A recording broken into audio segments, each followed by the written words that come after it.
Blitz film review. He has that ability to, trust me, he definitely does. Just his ability to catch balls outside of his frame, his leaping ability, his ability to hang in the air, his yak ability, it's all there. Lowers his helmet, low man wins, bang, rocks a guy. Hall running free, Brees Hall inside the 10, he's gonna score!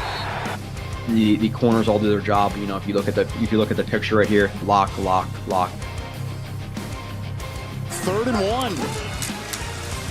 Stevens always drilled. What a great defensive play.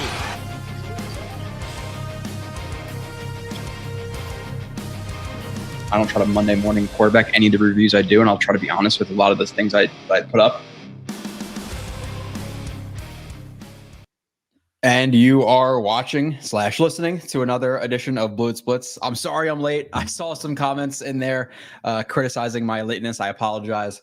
Verizon, out to the Verizon store, trying to get a new iPhone and with my wife, and it was brutal. It was absolutely brutal. I thought I was gonna be back in time. Unfortunately, I was not, so I apologize for the tardiness. Regardless, we'll stay for about 2 hours or so, as long as you guys are keeping it up in the chat. So let me say hello to some people, obviously talking about the Jets' 32-6 victory against the Texans. The one Jets game I did not go to this year. Just busy around the house with the newborn coming, all that stuff, and seeing how it was going to rain and kind of predicting how the game was going to go. I was a bad fan. I didn't go. Sue me. You know, I went to the other, nine games this year, 8 other home games, and the Dallas game. So I missed this one. And of course, it's probably, I wouldn't say the best one. I think the Bills game was still the best game, and maybe the Eagles game. Even though it was pretty ugly the entire time, I would probably say that the Texans game was the second best game. I missed it, but still fun to talk about, fun to watch the Jets win. Obviously hurt their draft stock. It is what it is. I'm not gonna lose my brain about it, because there's still gonna be plenty of players who are available, you know, in the 10s, 11s, 12s, 13s. I don't fall into the mindset of, oh, well, you know, there's plenty of good players who are picked at 10, or plenty of good players who are picked at 15 or 20. I get that, but you still rather have the top pick, because then you get your choice of the litter. You know, it's like saying, oh, well, you know, you don't have to draft a quarterback in the first round because Tom Brady was available in the 6th. We'll just draft all our quarterbacks in the 6th round now. So it doesn't necessarily correlate, but yeah, I'm okay with the dub. I said before the game, heart says win, head says don't win. Once the game starts, I'm rooting for the Jets to win. I get excited when there's good plays, etc. So, and it's a little bit different with this team than it was in 2020. The 2020 Jets, who gives a shit if Frank Gore wins? Who gives a shit if Adam Gase wins, or any of these scrubs who are not going to be on the team the next year? At least with these wins, you have some like building block of wins with guys like JJ and Sauce and MC2 and Reed and all these guys who are going to be here for hopefully a few years. So it means a little bit more than it did in the past. And you do want to figure out how to win and build like a more winning culture, because you're not going to go from a 5-12 team this year to a Super Bowl team next year. So let's get some W's in their pockets. I'm completely okay with it. And we'll see what happens the rest of the road, because technically it can still make the playoffs. I think it's about a 1% chance. I think it's 11% if the Jets win all their games. We'll see what happens this week. Banged up Miami Dolphins team. Tyreek Hill, is he going to play? Robert Hunt was one of their better players. He's apparently not going to play. I know Armstead is hurt. Is he going to play? I believe they're set. Is it Connor Williams is their center? I believe he might be out, and we might be facing Jonathan Harrison, which is wild, because I didn't know Jonathan Harrison was still in the league. I would never imagine he is, but hey, Quentin Williams might be able to face him on Sunday. So it could be a pretty interesting game. If the Jets win it, then hey, you got the Commanders. Okay, like let's stack some wins, and maybe the Jets do make it by the skin of their balls. I don't know. Probably not. But I'm okay with the win for now. So let's say hello to the chat again. Sorry, I'm late. 9:19 a.m. Yes, Zach can, I guess, get to Squish to fish. Oh my, look who I found. Shocking. Yeah, I'm going to trying to be more consistent with the stream times. Now that I'm doing them alone, I might just do them on Fridays. Fridays works a little bit easier for me. Wife is home. I don't have to worry about the dog and all that stuff. She's always off. And my schedule rotates obviously so much that I can't lock down a day. Like there is no Thursday at 8 that I'm always available. It just does not exist in the world I live in. So I'm going to try to do it Fridays though, because I think I can do pretty much every single Friday. Maybe variable with the time, or variable the time a little bit, but Fridays should be maybe the new day. I'll figure it out. Eagle Fang says pro tank here. I got to turn the sound off on this new phone and all that. Okay. Pro tank here, but I will not be upset if the Jets upset the fish this week. Miami Dolphins will always be the team I dislike more than any other team. Yeah, Eagle, I'm with you. It's the Dolphins number one for me. Dolphins, Pats, I would say probably 2, 3. 3 is probably the Giants, and then it's the Bills. I don't really have a lot of hate towards the Bills. I have like hate towards some specific Bills fans and like segments of the Bills population, but I don't really mind the Bills so much. I'm not surrounded by Bills fans. I'm surrounded by Giants fans. Like I said, my entire family is Giants fans. Like Christmas, Thanksgiving, whatever it may be, all Giants. There is no Jet fans in my family, minus my son who's coming, my wife, and I think I converted my mom, and that's about it. That's about it. Stanley fired. Yeah, I saw that. I didn't even see the game. The game was like 63-14, if I'm not mistaken, something like that. Eagle, absolutely wild. I checked at halftime because it is fantasy football playoff time. And I was facing Austin Eckler, and Eckler had like 4 points. So I was thankful that they got blown out so quickly where they couldn't really run the ball. But yeah, absolutely wild for your last game to be a loss to a divisional opponent, getting blown out 63-14 or whatever the final score ended up being. That's going to be a highly coveted job, though, because of some of the talent they have. Obviously, having a top 5 to 10 quarterback in the league who's young starting off is a pretty good spot to end up as a new head coach. So we'll see what they do. I'm sure there's going to be people lining up for that job. Ben Johnson, Bill Belichick might get fired at the end of the year. And with Bill Belichick too, it's funny because we talked about it last week. Like the most Jets thing to do would be to lose all of these games, go to week 18, win that game, and then Bill Belichick gets Caleb Williams or Drake May or whoever he's going to get. But now it's his last game at the Pats. I kind of want to beat him. I don't want Bill Belichick to walk out 16-0 his last games against the Jets. Like I'm in the mode now, like, fuck it. Let's just beat the Pats. I don't want his last game of the Pats to be a win against the Jets. Like that's a perfect, not the perfect way for him to go out, but I would like to make it that much worse for him and go out on an L to the team he hates the most. So, Chris says, I think we'll see another 300-yard performance. Oh, another thing with the highlight. I don't know if the person wants me to highlight who they are, but I did get a letter accompanied by somebody made my the newborn Jet socks, which by the way, absolutely awesome. Somebody hand knitted these, which I'll keep the name private unless they want me to say it, but absolutely awesome socks that I got from that individual. And then the individual also sent me these things, which I tried, which are. So it's like a candy, and the guy basically said, like, hey, these are absolutely dreadful, and I like them, and other people don't like them. Try them and see if you like them. And I tried them, and it is probably the worst thing I've ever had in my entire life. It's like a black licorice, and you start to chew it, and it tastes kind of weird and like bad. And then at a certain point, like a warm, disgusting juice releases like after like 25 chews. It is the worst thing I've ever had in my life, which was the point of it. But I really appreciate that person. That's honestly ridiculously awesome. I never anticipated somebody knitting me my newborn socks, like fucking ridiculously awesome. So I appreciate that person a lot. I'll keep their name private, but fantastic. I really appreciate it. And the letter was awesome too.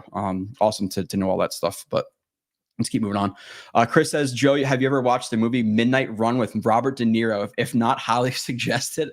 I have not, but I have been on a movie kick, especially with my wife who's about to go on maternity leave and all that stuff. I'm sure we'll be watching some movies, so I'll put it into the docket. I think after this stream is going to be it's either if I win the movie argument or the movie conversation, it's going to be Oppenheimer. If I don't win the movie argument, it's probably going to be Avatar.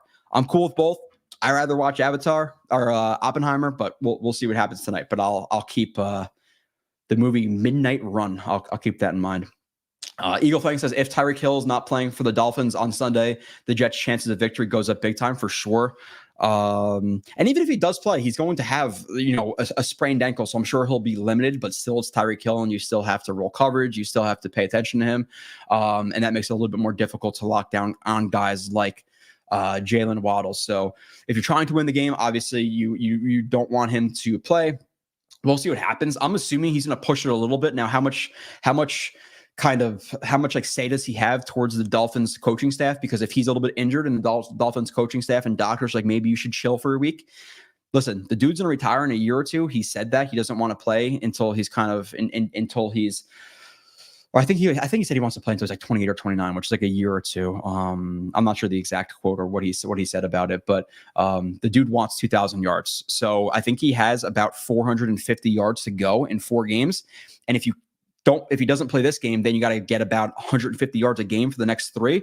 I think he might push it a little bit this one and try to get some easy yards, which is kind of stupid overall when the Dolphins are they the 2nd or 3rd seed in the AFC right now? So should you really be pushing it to get a record when your team may be in the playoffs in a couple of weeks? Probably not. But how much does Tyreek Hill have again in that organization?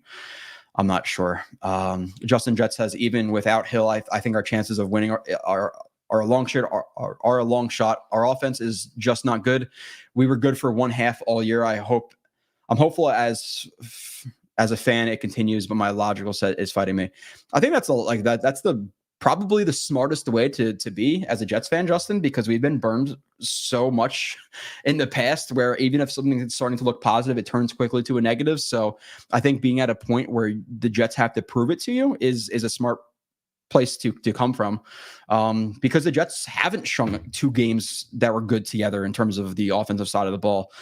They've rarely had good offensive outputs in the last 5 to 10 years. So when they explode on offense and they score basically 30, they score 30 points, which took them the prior 3 or 4 weeks to total.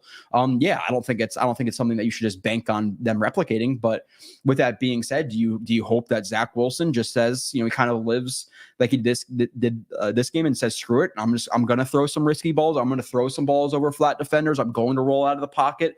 The play where he rolls out to the left after Becton got beat, which by the way, I got to go back and watch that. Somebody commented in the video, which I'm not going to ever not miss anything. And pre-snap, there might have been some communication between Wilson and Bawden that was jacked up, and Bawden was supposed to chip the edge rusher who beat Becton, and that's why he sat so heavy to the inside or the outside. I got to go back and watch that. So there may be one Becton sack that I kind of gave him a little bit too much criticism on. But with that being said, obviously still not the best game from him. But with that being said, Wilson rolls out to the left. You have a dagger concept on the backside, crease concept. I forget exactly what it was. Dagger just has the check down of the drag. The crease is just the 2 routes individual, or just the 2 routes instead of the 3. And instead of checking down to Bawden on a 2nd and long or 3rd and long, I think it was 2nd and like 15 or something like that, and Bawden would have made it 3rd and 12. Nope. Screw that. I don't need Bawden. I'm going to go backside to Garrett Wilson, shrieking across the field, go across my body while floating out to the left and throw a ball that has to be in a pretty big location. Like it wasn't the tightest window throw, but it had to be in a window before the safety dropped down, and he was able to do that. He had that really nice ball. He had the nice ball to, I believe it was Ruckert in the red zone. Where he had a conflict with the flat defender. So if Zach Wilson continues to play the way he did, then I think they have at least a chance to beat the Dolphins. I'm never going to say no. And you got to hope that Nathaniel Hackett kind of plays it the same way he did. And maybe I should be a little bit more stat knowledgeable, or I should look into the stats a little bit more. But I see some things like passively. Kind of depends on how basic my week is, but I know there were some stats about Nathaniel Hackett and how he ran the offense a little bit differently. I think the most obvious thing that he did in this game was, I believe it was open the second half, 10 straight passes. When's the last time we did 10 straight passes? Especially to start the game, it was that first down run, Dalvin Cook, second down run, Dalvin Cook, third down was an out route to Garrett Wilson that they completed. But I thought it was going to be kind of a shitty game like we've seen from the offensive coordinator, but you definitely saw some more passing on first down, at least a little bit more. I've never seen 10 straight passes from Hackett. And then you also had more motion. I'm not sure what the numbers are on the motion. From my personal perspective, watching all the games on film, again, I don't chart. It definitely looked like they were using more pre-snap motion, which obviously helps the quarterback identify coverages and things like that. So, was it just one person? Was it just Hackett for this output? Was it just Zach Wilson? No, I think it was a combination of both. I think it was probably a little bit more Wilson and him playing free and not being scared to throw the ball. So I'm hoping they continue that. Listen, let's not ever have a quote again. It's a race to 20 points. Like, no, let's let the kid fail. But if he's going to fail his way, fail like BYU Zach. Like we didn't draft Zach to be a game manager. So let him ball out, let him play how he wants to play for the next 4 games and rip it a little bit. If it doesn't work, it doesn't work, but at least you know what you have, because there's been a freaking grocery list of problems with the offense. Again, it's not just Zach, it's not just Hackett, it's not just the offensive line. And same thing when we have success. It's not just Hackett, it's not just the offensive line, it's not just Zach. And I saw some people on Twitter kind of giving more credit to the offensive line this week. I don't see that. Tomlinson had a really bad sack allowed. Becton looked dreadful this game, just absolutely terrible. And, I put up the video and, people are like, oh, you're too hard on Becton, whatever. He's injured. Okay, well, am I not supposed to evaluate the film out there? Am I supposed to say, hey, this is a really bad sack allowed, but he's injured? Or am I supposed to say, hey, this is a bad play, but disclaimer, he was injured before? I'm supposed to evaluate what's out there, and what's been out there has been bad. I don't, and the numbers say the same. I know Nania, if you want to go out there and look up his article, there are numbers out there about how bad his pass block win rate is, how bad his penalties are. I think he's like second highest in tackles and penalties. I think he's like 10 pre-snap penalties or 10 penalties, something like that. And the next highest guy's like 12, but he's like 2 or 3 in penalties right now. He was injured in prior years. So the Becton experiment this year is not working out well. So what do you want to do with him moving forward? It's kind of a loaded question, because, it's easy to say, hey, replace the guy. But the second part of that answer is who? With who? Jonah Williams? What's out there in free agency to replace Becton? Because you need 2 tackles next year. You don't need 1. You need 2. So if Becton's not here, now that's legit. You need 2 legit tackles in front of Aaron Rodgers. Now, with that being said, just because you need 2 guys, I'm not going to overpay Becton because I'm afraid of the market. You have a guy who's struggling in pass protection, struggling with penalties, has struggled with injuries. And the first thing I noticed about Becton this year, it wasn't necessarily the pass pro. The pass pro has been shaky. His run blocking has been bad. I know people think, run behind Highway 77 and stuff, and it kind of sounds like a good idea. Not this year, man. A lot of his double team blocks working up to the second level, he's working way too much on the first level before getting to the second level. There was a duo run. I believe, let me actually maybe just show it really quickly for you guys. If I could find it just off the top of my head, but there's a play that you're looking. I'm not going to break it down right now. I'm just going to kind of tell you what should have happened. And then if you actually want to go to the film review where I break it down like frame by frame and see what I'm talking about, then great. But if not, it is what it is. But there's some plays that he's leaving out there that, you could have had huge runs behind if he were to block properly here. So let me just pull down Justin's comment right here. This actually isn't, that's not the one. That's obviously not a good run block though either, right? I don't have to break that way. I do break it down, but not ideal from Becton, but that's not the play I was actually thinking about. It was another run play. Let me just try to find it. And it could have sprung a huge Breece Hall run, and it was, this was it. Becton bad climb, I'm pretty sure. Okay. So on this one, and on this one specifically, when this guy goes inside, you're gonna want a combo, and then Becton really, really has to get to the front side linebacker right here. I forget if it's like a lead zone or a 19 Zaro. They're kind of looking at the same thing. I'm not gonna get into all of that stuff. That's for the film shows, but you're gonna have Ruckert kick out this guy. He's a lead blocker, or if not a Zaro, he's just gonna kick out the edge. Again, it doesn't really matter in terms of Becton, but what he wants to do is combo to this backer, and specifically when this guy knifes inside, he has to pass that off and not overstep inside. He oversteps inside, and then this linebacker's free. And if he was not free, it might have been a huge run. So Becton, it's not been good, man. Again, so like, just run behind Becton. Well, this is the result on that play, because if you were to get to the second level quicker and not let this guy scrape over top of him because he overcommits just an extra step or 2 inside. Again, just an extra step or 2 inside right there, which we'll talk about again, or I talk about in the film review why that's a problem. I'm not going to get into it now, but that guy's blocked. What happens right here for Breece? Again, if Becton is in front of him on the play side. Now, yes, this guy can fill, but one-on-one with Breece, okay, you take Breece. So yeah, it's been a problem. It's been a problem with Becton. But let me get into the chat. Keep getting into the chat. So that's an interesting conversation we can have too. If I were a betting man, I'd sadly say we lose 20-6. Yeah, I wouldn't bet on the Jets. But with that being said, hopefully they can continue with the Texans, because if they play like that, they have a chance. If they play like that, they have a chance versus anybody, because Zach Wilson was a good quarterback, and that's all they need is a good quarterback. Now they need to supplement the team to really make a run with a good quarterback. But if they have a good quarterback on this roster right now, they can win any game. Now, again, next year, Super Bowl, need something past Lazard. Lazard had 0 catches, 1 penalty, but he's still kicking the soccer ball before the game. I just don't understand it with the optics. Like, you can't even catch a ball, but you're doing the soccer ball thing. And specifically, it really annoys me when we talked about it last week, but he comes out in the media and, they're talking about him being benched. He's like, oh, it's a team game. It's like, no, take accountability, dude. You suck. Like, just catch the ball, maybe get open, maybe. So he's he's on the top level of Jets I do not like right now, but they need something past him at receiver. They need tackles. They need some stuff to make a true Super Bowl run. But if Zach Wilson plays like that the rest of the year, then we could easily win the next 4 games. That's just what is what it is. So RJ says, I think we need to face the music and accept Becton as a bust. Good first year, injured second and third year, and has been pretty bad this year. Yeah, RJ, I don't really see anything I want to disagree with that. I would say his first year was good for a rookie, but I think people also overrate his first year. And I'm just being transparent. Like, I go back and you can watch those streams or watch those breakdowns, which nobody will. But his first year, he allowed 6, 7, 8 sacks. It's not like he was some lockdown Pro Bowl guy in his first year. He showed a lot of flashes of being a better player. But then obviously year 2, year 3 are taken away. And don't forget that year 1, he was injured for a good 6 or 7 games in that year as well. This year, he only missed 1 game. But the play has not been the same as it was a rookie year. He's definitely decreased in his level of play. Now, is that the injury? I don't know. I can't speak to if he's injured right now. I can only evaluate what's out there, and what's out there is bad film.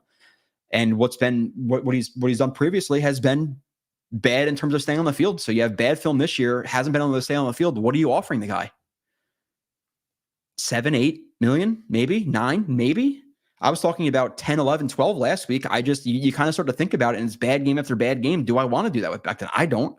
But the whole point of me talking about Becton, by the way, which is kind of crazy when you do these solo streams, you kind of just go in directions. But I was talking about credit to Hackett for the pre-snap motion, credit to Hackett for the 10 straight passes, credit to Zach Wilson for being more aggressive, credit for Zach Wilson getting through his reads faster, credit to Zach Wilson getting to the flat quicker. Like, some people don't, and I talk about that in the film review again. It's just, even the littlest things, getting to the flat a half a second quicker gives Breece Hall that extra half a second to turn around, evaluate what's in front of him, and then run. Instead of catching the ball, turn, you're smacked. So he got the ball to the flat quicker. His accuracy was good. His aggression was good. There was a play or 2 or 3 he might have left out there, which I criticized, but overall, very good game. But I heard some people kind of crediting the offensive line as well. Like, oh yeah, he looks better, and the offensive line, credit to them, but who out of them? Hansen let up a sack, I believe. You had Becton, who let up 2, 3 sacks. You had Tomlinson, who let up a sack on a terrible play from him. Max Mitchell was brutal when he was in. There's been so many different lineups. It was Hansen, whoever 63 was at center for a couple of snaps. There was a play in the review, by the way. If you want to watch it, I say it's Tippmann, and it's really 63 because he was kind of in and out. Who was good? Minus Tippmann. Tippmann's looked solid, and I credited him on a few plays in the review, but Becton wasn't good. Tomlinson wasn't good. Mitchell wasn't good. So who was good? Like, who were we crediting the offensive line for that game? I'm not crediting the offensive line. It was still bad. It was still bad. Joe says, you guys see Jets chaos video with him ordering pizza and the guy telling him how to fix the Jets is hysterical. I did not see that. Maybe I should see that. Jeremy he's a good dude though. I think I was supposed to meet with him week 1, and he's supposed to give me some hot sauce or something like that, and we never met up. But yeah, Jeremy's nice, but I did not see him talking to a pizza delivery guy. That Pride guy was on his channel. I don't know. Joe coming on time is about as reliable as Whitehead wrap-up tackle. Yeah, Rob, I'm sorry. Again, it's my schedule is wild. I don't work the 8 to 4 Monday through Friday, and that wasn't even today. Today was literally, I got to Verizon at 2:30, and I thought I would be out of there in an hour or two, and I was out of there in 2.5 hours. It was quite wild just to get 2 new phones for me and my wife. But yeah, so I apologize. It was blame Verizon. Blame Verizon. No skills. What's up, my guy? It might be Joe's Achilles. I mean, we won and yet no player blew one. Yeah, that would be a problem, man. I can't blow my Achilles. I am required at my work to have an Achilles. I don't have a desk job. If I don't have an Achilles, I don't have a job. So it was not me. Unless I could pull it off. There's either two things, right? No skills. So if I was to tear my Achilles right now, either one, I'm fucked and I don't have a job anymore, or two, I got to play it off well enough where I can go to work and then try to tear it at work again, like fall down the stairs and be like, oh my God, I tore my Achilles, because if it's non-work related injury, I'm fucked.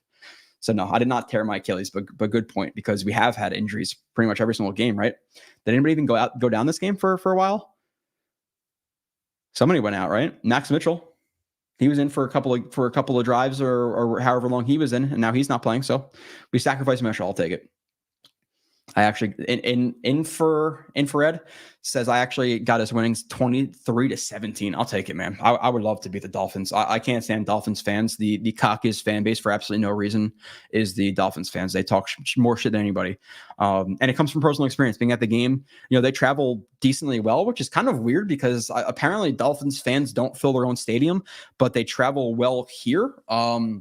Nonetheless, they talk a bunch of shit at MetLife, a bunch of shit for no reason. They have not won anything since I've been alive, really, right? I can't think of anything. The last time they won was with Marino, you know, and I don't think I was alive or barely alive. What's up, Dakota?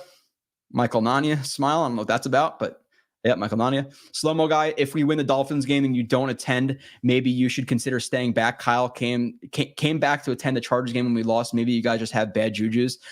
I said to my friend, like, we have season tickets and stuff. I'm like, dude, maybe I just don't go to games anymore. Like, maybe it is me. And another part of it was when they started to score, my wife was in the bathroom. So maybe I have to specifically be at home and my wife in the bathroom for the Jets to win. So we'll try it. I'll try it. I'll lock her in the bathroom from 1 to 4 o'clock on Sunday, even though, even though my buddy has a wedding on Sunday, which is brutal. As a football fan, as a diehard football fan who is a big fantasy football advocate, he has like 30,000 leagues. The dude has his wedding on a Sunday during the first week of fantasy football playoffs, which nobody cares about my teams, but good luck to all of you guys in your fantasy football playoffs. I will be at a wedding trying to watch the games. Now, with that being said, one of my really good friends, you guys might know him if you've been listening to me forever. You have to be listening to me to get this one. But Vinny and the Jets, Vinny is going. He broke his ankle. In conjunction with my wife being 9 months pregnant, I'll be hanging out at the table, having some Jack and Cokes, watching some football. Unfortunately, I'm not going to be the best wedding attender because I'm not going to be dancing if my wife's not dancing. If my other buddy's not dancing, I'm not dancing. I'm just having a few brews and watching some football on Sunday. But let's see. Phillies are getting Jake's second and last show is live at 6:30. Okay. All right. It was on Fridays or something. I don't want to step on anybody's toes. Like, I don't know, Ryan does Mondays and Ryan does Tuesdays, and like Let's Talk Jets does Tuesdays. And I know Green Bean has Thursdays, and there's 1,000 shows now. So I'm sure there's a show for every single second of every single day. But yeah, maybe I'll do Fridays. The only problem with Fridays is by the time Friday rolls around, do you really give a shit about last Sunday? That's the problem, you know? So if you guys are cool with it, I think that will be probably my lockdown time. If not, I'll do Thursdays. But again, it's kind of the game feels far away, right? The game feels far away, even talking about it on Friday. So Joe, we are going to the playoffs. Well, definitely good to get at least a couple of victories heading into next year. Yeah, it's especially when you have continuity, right? Like, again, your mainstays at coaching, your mainstays of your players are going to be here. I get building up like the morale around the locker room because it's going to be hard. Listen, if they were to lose 10 straight games at the end of the year, you know, you finish 4-13, even with Rodgers back. You know, yeah, it'll be a better season and all that stuff, but do they really think they're going to win it all? Like, yeah, maybe having some W's under your belt at the end of the year will help them a little bit. Now, I get that the draft pick will help more than moral victories, but at the end of the day, they won't really count for anything if we don't make the playoffs. They'll just hurt us, but I'm okay with it. Again, head says to lose, heart says to win. I'm really cool with either. You know, I'm really cool with either. I hate Buffalo the most. I'm curious why, Dakota. I wonder if you're younger. If you're younger, I can get that because they've been good for 4 or 5 years. But the Bills weren't shit before this run. Before this run, they had the longest playoff drought in like NFL. It was like 16 years or 15 years or something wild like that. So, yeah, they got good recently. But even when they got good recently, they continue to blow it. This year they sucked. They blew it in the playoffs against the Chiefs. The next year did they get blown out versus the Bengals? The next year it was like 27-6 or some bullshit. So. They talk a lot of shit and they're good in the regular season, kind of, and then they suck in big moments. So it's not like they can really talk. I don't mind Buffalo fans and going to the games in MetLife against Buffalo and going into Buffalo. The fans weren't brutal. The worst thing we got was snowballs. But in the parking lot before the game, I do have a video. Maybe I could pull it up or whatever. Me and my buddy are doing a Jets chant. He's on my shoulders, and you see a full can of beer flying over our head. Probably missed us by about 4 or 5 feet. So with that being said, I did get a full beer chucked at me and my friend while doing a Jets chant. So maybe they do suck. I don't know. Nomadic Guitar joined. What's up, Nomadic Guitar? Rob D says, knowing the Jets, Zach will play well again. Rodgers will be cleared, and there will be a war amongst fans who will start next. I think at that point, like Zach's playing well, you have a very limited, you have a very small window, or you're very unlikely to make the playoffs, even if you do win the rest of the games. Is it worth risking Rodgers for an 11% shot at the playoffs? And that's if you were guaranteed all of the wins that when Rodgers is in and we win this week. So what are the chances? I think if Zach plays well this week, he plays the next week. Now, if he wins the next week against the Commanders, okay, maybe Rodgers for the last two. I still will probably just stick with Zach at that point. I don't know, because you have to figure that if he does come back, okay, he comes back, he beats the Commanders, then a short week in Cleveland against that defensive line with our pass protection, I'm not so sure. Again, at this point, it's a pretty low shot we really win anything of substance, and it's a very low shot we make it to the playoffs. So, do you bring back Rodgers even if we do win this week? I would probably say they don't, because of how slim the chances are of actually making it. I don't want to rush Rodgers back and then get hurt again. And I know people, and I know he's my buddy, like Ryan. I think he was on the show. I said like, oh, well, you have another 9 months to heal. Okay, yeah, sure, but do you want a 40-year-old quarterback with back-to-back ACL or Achilles tears? No. Like, realistically, no. Like, just saying 9 months to heal is fine, but not when you're 40 years old, back-to-back Achilles tears. It's probably not the best idea to do that. So, Eagle says Jets losing to the Chargers really stings the Jets. Not the same team, right? This team has given up. This team they don't have Herbert. They didn't have Keenan Allen in this game. So it's a different team, and it's a week-to-week league. Now, I wouldn't even say that stings. I would say the Pats game stings. The Raiders game stings. That's the game that really stings. The Jets shot themselves in the foot 1,000 times in that Raiders game with penalties and, the Uzama hold on the Breece Hall touchdown. There were so many mistakes in that game. That's the game that hurts me the most. It's probably the Raiders game. Pats game. Chargers, we got blown out. It is what it is. But it's those other games. Falcons game, dude. I forgot about that one. The Falcons game, if Zach Wilson plays like he did this week, or even somewhat close to what he played this week, we win that game. Falcons, Raiders, Patriots are the games we're going to regret. Chargers, we got shit on. It is what it is. Can't lose to the Raiders. Yeah, see. Yeah, there you go, Dakota. Next chat. Losing to both the Chargers, Raiders, and even Atlanta by 5 points. Yeah, those are the ones that are going to hurt the Jets, because you give them 2 of those wins, and they should have won those games.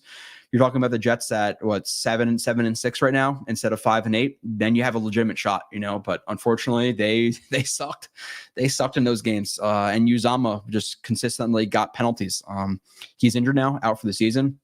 He's not going to be back. I don't know what is his contract next year, fellas. Let's see.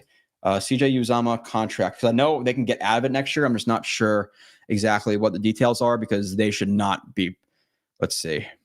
Oh, he has 3 void years on it too. So 2024, $11 million cap hit, 5.9 dead, 5.3 cap savings. So you're basically saying, hey, for $5.3 million, can you find a better tight end than CJ Uzama? What is the answer? The answer is yes. You can find a better tight end than Uzama for $5.3 million. So hopefully they get rid of him. But yeah, he was a large piece of losing to the Raiders in that game. But yeah, those games hurt. Steers Boot says Zach plays well and let JD do his trade magic. We can't make this horrendous mistake twice, keeping him as QB2. But really, and like it's an interesting conversation, sneakers to boots, because this year, what has he played like? Like realistically, you have in my opinion, who he's played like a backup level quarterback this year with a terrible OC, with a terrible offensive line, with the terrible playmakers at receiver minus Wilson, who consistently gets coverage rolled to him. So I kind of think that Zach Wilson has played as a quarterback too. Now I'm okay with him being quarterback too, but there has to be another vet option. I'm not having him be quarterback two with nobody else, but I'll be okay with him as quarterback two with, I'm not sure who's out there, Chase Daniel or like somebody who could do it. Because if Zach Wilson keeps playing like this, then you probably want him as quarterback too. And then you can develop him and maybe you see what happens when Rodgers retires. But I'm not going to say that Zach Wilson has not played as a backup level quarterback this year, because I feel like that's unfair. In Zach Wilson's first 2 years, he played like he didn't belong in the NFL. This year, he's played backup level. And there's been some games that were dreadful. The Pats game, the Chargers games come to mind as probably the two worst. But, Cowboys game, I don't give a shit what the score was. He was fine in that game. This last game, he was obviously really good. The Chiefs game, he was obviously really good. So it's an interesting conversation to see what happens with Zach after this year. Now there's been some rumors that the Jets might have told him, or however the communication came about, that he's going to be traded in the offseason. And if so, fine, get a fourth or a fifth round pick for him. But if you're going to get a sixth or a seventh, you rather just keep him and see what he can turn into, because to be fair, to not to be fair, but I thought he looked like a better quarterback when he came in initially this year. And I was one of the ones who was wondering, like, hey, if you kept him in the oven longer and you didn't take him out prematurely, would he have been a better quarterback when he came in? Instead of having 4 or 5 months behind Rodgers, if he had a full 17 months behind Rodgers, would he be a finished product next year? So it's an interesting question to ask with Zach Wilson and what's going to happen. But I'm not going to say he has not played like a backup level quarterback, because what backup level quarterback is doing what he did in that game? What backup level quarterback is doing what he did in the Chiefs game? And I'm not a Zach apologist. I am defending him to the point where I think he's a backup level quarterback at this point. And so I think he is, but yeah, it's gonna be interesting, because a lot of it depends on the next 4 weeks as well. I agree. I want Belichick to go out losing to the Jets. We suffered enough against the Pats. Another game, I would not be upset in winning. What is it? It's right now. It's 15. It's 15 straight, right, Eagle? We can't have 16 straight. And his last game with the Pats, if he is actually fired, being a W against the Jets, we got to beat him for sure. Salted liqueur. Dreadful. It is dreadful. It's like, again, it starts off tasting like nothing, and then it tastes like, I don't know if you guys have ever had it. This is like a really like deep reference, but if you ever have an Indian food and you've had like the dessert, like gulab jamun, it kind of tastes like that at first. And then it goes to like a warm, gross texture. It is the grossest. It is so bad. It is so bad. My wife tried it at first and she's like, oh, it's like not bad. And like halfway through she spit it out. And then I was showing like, oh, it's really not that bad. Like you're kind of like you're making out to be more than it is. And then like 25 bites in, I'm like, oh God, like whatever juice that is inside is the worst. It is the worst. Is it official, Bill Belichick? I'm not sure, Randella, but there has been some higher respected people reporting on that. It seems like they're going to part ways after the season. So I'm not going to say like, yeah, it's a definite he's getting fired now. But there's going, and it's not going to be fired. It's going to be Bill Belichick has too much respect around the league and with the Patriots organization and Robert Kraft and all that stuff for them to release a statement. We have let go or we have fired Bill Belichick. It's going to say something like, us and Bill Belichick have both agreed to part mutually or something like that. They're never going to actually fire him. But yeah, got to have them with chocolate. I'm going to have them with nothing. I'm going to have them in toilet water. Realistically though, I don't know how long these things last. If you guys know, let me know. Cause apparently, it does say 4/19/24. Okay. So I have another year to give these to people and be like, hey, you like this? I'm going to give it to my nieces. My nieces are coming over. Oh, look, it's candy. I'm just going to see their face. Let me see their face. And my Jet super fan, what's up? What's up to you? Go Jets. Yeah, it's nice to talk about wins. That's for sure. Join. Thank you. And thank you. Reverse Mud Bowl game karma coming at the Dolphins. We owe the Dolphins one. We owe them. They smacked us around this game. We had the dreadful game last year, week 18. We need a dub. We will beat Miami Sunday 24-17 or 40-17. Okay. Liam J joined. Okay, so this must be something with Twitter where it's just saying that people are joining, which is kind of odd, but I'll try to get that fixed. Eagle Fang says, watching the last game, do you feel Salah Hackett held back Zach Wilson with the entire year was a mistake? Zach looked like the QB we hoped for. Yeah, I think it's all of the above, right? Like it's not one individualized problem. There's been problems with Hackett, with lack of motion, with lack of play action passing on a first down. We've heard it all, right? Like there's 5 other things we've all been saying the same stuff about Hackett, and it's all true. So he fixed a little bit of his problem. Now, there was still some run pass shit that I didn't like, and running Dalvin Cook into the middle, which was not ideal at some points, but there was definitely more pre-snap motion, at least to my eye. And I would say they went a little bit more heavy with 12 personnel, 21 personnel, so they had a little bit more skill or receivers on the field, and they actually had guys like Ruckert and Conklin more involved in the passing game, which I liked. And then also just passing 10 straight times. Listen, when you're not able to run the ball, fucking pass the ball. And they did that. And it doesn't have to be a 25-yard pass, but it could be something quick, a read intermediate or deep, and then quick check down to Breece Hall. Have 3 receivers on one side, a single receiver to Breece's side, send that receiver vertical, and then Breece is the flat, like a check down. Just get him in space. And I thought they did that a little bit more. So there is an aspect of Hackett and Salah holding him back. And Salah, he didn't directly admit to it, but he kind of did with their mindset. Like, hey, don't turn the ball over. This is a defensive team. Race to 20 points against the Raiders. That's not who Zach Wilson is. Zach Wilson's not a game manager. He never will be. If Zach Wilson's going to succeed, it's going to be with a guy who's going to be reverse pivoting from pressure, rolling out to his left, throwing it across his body to the right. That's going to happen. Now, that's only going to happen 5, 6, 7 times a game, but you have to allow it to happen. You have to allow him to pass the ball. He's not Tom Brady. He's not going to be a guy who's going to be cerebral and nickel and dime you down the field. So, pass the ball when the run's not working. So they have handcuffed him a little bit, but again, I'm not just blaming it all on them and say, oh, it was all them and not Zach, because then there's still plays where Zach struggles to read a slant flat concept, and that has happened with him. And with him, it's a lot of a momentum thing, and you guys see it. I see it. If he comes out hot, it's like, damn, okay. Or if he has a drive where he's hot, like it'll continue hot. Once he has that one bad play, 2 bad plays, it gets concerning. You see that look in his eyes. When he had that fumble this week, I got concerned. I'm like looking at him like, oh my God, here it comes. But then like Tyler Conklin walked up to him on the bench and all that stuff. So I'm not sure if they had his back and talked him through it or not. But he rides roller coasters either up or down. So that's one of his problems as well. But yeah, it's a lot of people. It's a lot of people. Have you seen Jets Chaos video about building the super? No, I have not. I have not, Joe. I'm sorry.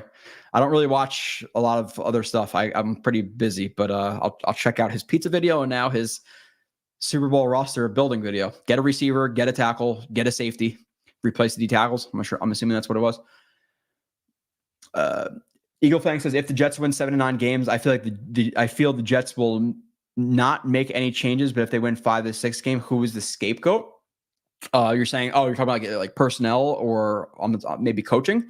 I think the coaching, what's going to happen is what have we like, and we struggled from many aspects this year. You're never going to get rid of Hackett because of Rodgers and all that stuff. So where else have we struggled mightily this year? Quarterback. Could you potentially get a new quarterback coach, something like that? Probably not, because I'm assuming Rodgers already gave his stamp of approval on whoever it is. And you don't necessarily want to continue to change out quarterback coaching, because then, Zach's learning their new footwork, their new whatever it's going to be.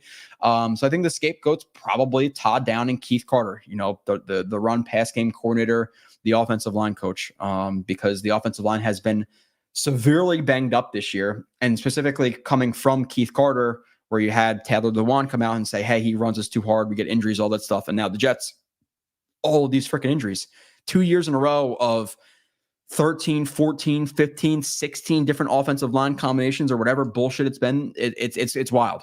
So you're hoping that, listen, we took 2 years, because usually it's like, if you're really, really injured for a year, next year you kind of bounce back and you're pretty healthy, but it ebbs and flows. We've had 2 really bad years of injuries on the offensive line. Fuck it. Hopefully next year, we're healthy on the offensive line. But yeah, I can see those guys getting scapegoated if they do continue to lose. But I do agree with you, Eagle. They're they are like this, whether it be Saleh or Douglas or collectively the both of them, they are definitely slow to move on from people. And I've seen people talk about Saleh like that in a good way, where like he's not afraid to replace people and do all that. But how long did it take him to not play Uzama as much? You still see Cook getting carries over Izzy, which doesn't make much sense to me. And there are people, and somebody said it to me on Twitter, and I don't remember exactly who it was, but they're like, oh, and it's just what's been pushed out there by whoever. It's that, oh, well, he doesn't know the pass protection. Cook's a better pass blocker. Are you sure? Are you sure? Because Cook is a very, very, very bad pass blocker. Very bad. And a lot of it's lack of effort. He actually gets to the right spot sometimes, but he doesn't give a shit if his quarterback gets hit. Now, maybe he'd care more with Rodgers, but still, I don't know. We're going 9-8 or 8-9. So what you think if they I'm assuming this game is the question game, and they're winning Washington, Pats, and Browns. I think they're winning Washington and Pats. I'm not sure about these next 2 weeks, but I think the Jets are going to be a 7 or 8 win team. I'll probably say 7. If I had to bet right now, they'll be 7-10, same record as last year, which is wild. But Belichick news isn't official yet. Reportedly, we know how that goes. Yeah. Becton is having an issue with speed rushers. He's having an issue with a lot of things. Yeah, it's not specifically power, but speed more so, and run game. His and specifically, he struggles with getting too flat to like a 7 tech or a 9 tech, and the guy will cross his face to get into the B gap. And then specifically when he has to combo to the second level, he stays way too far on the first level, way too long. So yeah, there's been problems. Eagle Fang says, I don't know if Robbie Sabo was at Jets practice, but is it true Aaron Rodgers got one hand interception in practice today? I'm assuming if Rich Meany was tweeting it, then yes. I know Sabo can't make it to every single practice because he has some other things to do. But when he's able to go whenever he wants. But yeah, I didn't see Rodgers. I didn't see that though, because the thing with it is, I don't think the reporters are allowed in practice at this point in the year when they're actually like doing plays and stuff like that. So it might have been a thing where Sauce was throwing it to Garrett and Rodgers picked it off, but it wasn't during an actual play or whatever. But yeah, I don't know. Robbie Sabo versus Michael. Dakota, what's the obsession with Nani right now? Nobody's fighting. Robbie Sabo and Nani, we're all owners of the website. Why are we fighting? I don't know. Apparently we got to fight. Joe, okay, let's see. Slow-mo guy says, also the play on 3rd and 12. I know you criticized Lazard for calling for the ball there, but he unintentionally drew the attention of the safety and helped Garrett get open. Yeah, no, okay. No, so like, and I'll say this in the reviews, slow-mo guys. I'm not sure if you watch it, and that's the part you watch, or if you watch the free portion on Twitter. I'm not sure exactly what went on Twitter or what went on YouTube, because I don't clip it and all that stuff. But now, if I was giving him credit and I was trying to give him the benefit of the doubt, I would say, oh yeah, no, he knew he was covered. He was just trying to draw that safety. But realistically, it's just Lazard didn't know that safety was there, or just said, hey, I could catch the ball over this guy, which you can't catch the ball even not over anybody. You can't catch the ball wide open. So why am I going to throw it to you covered? So yeah, Lazard has been a massive disappointment, massive, which we pretty much knew, right? This is now, did I think he would be this level of disappointment? No. But we knew he was not going to be good, and people were going to hate him. And what's happening now? People hate him. It was obvious on film for the last 2 years or last 2-3 years with the Packers. He's just not a good player. He's not. I'm not sure why Twitter's doing this whole join thing. I got to figure that out. Because some obviously people are watching on Twitter. It usually doesn't say that you guys have joined, so I got to figure that out. So I apologize for that being in the chat. If Zach plays above average for the rest of the year, maybe keep him for number 2. Big if though. Yeah. How does he continue to play? Because again, if he continues to play like this, $11 million for the chance of him being, potentially, I'm not going to say like I don't want to say this, like potentially the future, but if he plays really well the next 4 weeks, do you want to get rid of him? Are you sure? Is it worth giving up on his potential for a 5th round pick? In my mind, no. Keep him for Rodgers for another year. See if Rodgers retires after 1 year. Then we got to figure out what the fuck we're doing at quarterback, right? Like after Rodgers, we don't want to start to get into that. But is it a draft pick? Is it Kirk Cousins? What is the situation? I don't know exactly. But if let's say you bring in, I don't know. Again, do not criticize me here for that's not realistic. Kirk Cousins comes after Rodgers in 2025, and it's kind of like a rebuild year, figure out where we're at year. Would you want Zach Wilson to compete with, and Kirk Cousins will beat him out? But you know what I'm saying? Like having compete for that job. I don't know. I don't want to dump him for a 5th round pick though. If he keeps playing like this, I think that'd be pretty silly. Hopefully Zach pictures the fins as if it's a Florida Cougar. He'll attack that. All right. Ravens San Fran Super Bowl rematch. Yeah. The NFC, it's going to be, obviously you have the Eagles, you have the Niners, and then you have the Cowboys. The Eagles have been struggling. I don't know if it was real. I don't know if you guys saw it on Twitter, but they were making Hurts like fall to the ground and not fumble the ball. Like it was the most piss poor operated drill I've ever seen in the world. Like he's literally just holding the ball and just like falls to the ground. It's like, okay, I could fall to the ground with a ball. It's like, now let me get hit by a 300-pound man while running 15 miles per hour. Different than just falling to the ground. So that was kind of weird. But I think it's going to be Cowboys or Niners in the NFC, and then in the AFC, I think it's going to be Ravens or Chiefs. I can't count out Patrick Mahomes, who this last week, I never loved Mahomes because he does whine a little bit, but the fact of how much he whined against the Bills is pretty wild. It's pretty wild considering he got gifted a W versus the Jets with that bullshit penalty against Sauce, and another one. There was another penalty in that game, which I'm forgetting. Jermaine Johnson, lack of a hold there was complete bullshit. And then you had, the next week, was it the Vikings? I think it was the Vikings game where whoever it was like takes their helmet off in the end zone, which it's clearly in the rules. You're not supposed to take your helmet off in the field of play. The guy takes his helmet off, is like screaming at a ref or whatever, and then the ref just doesn't throw the flag.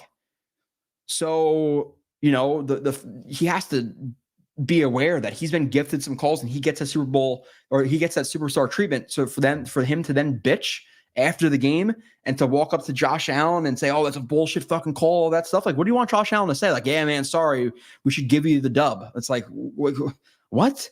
So I lost some respect for Mahomes.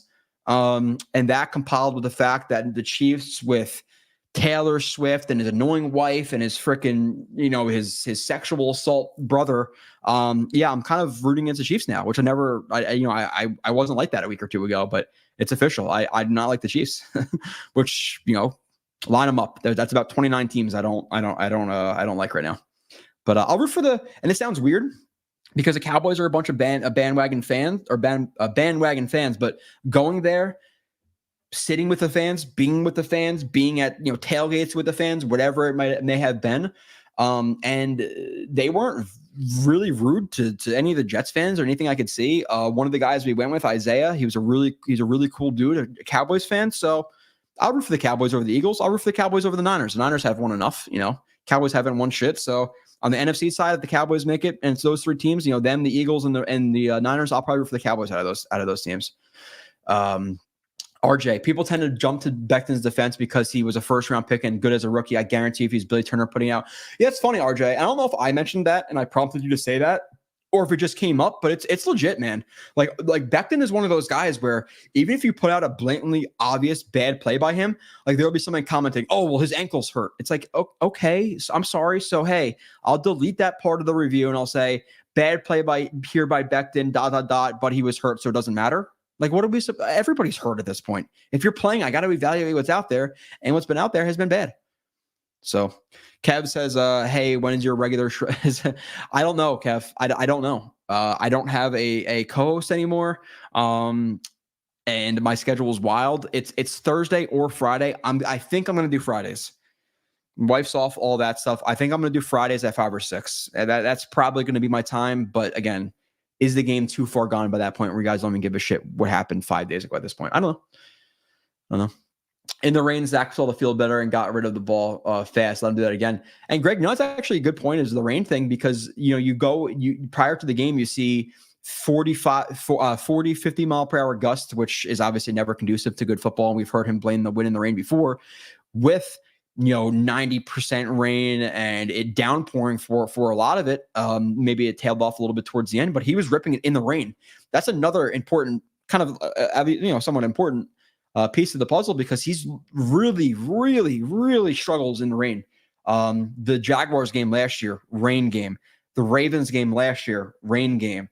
The Lions game last year, where even he threw for a lot of yards and he had some nice plays, rain game. There's been a lot of bad in the rain from Zach Wilson this year.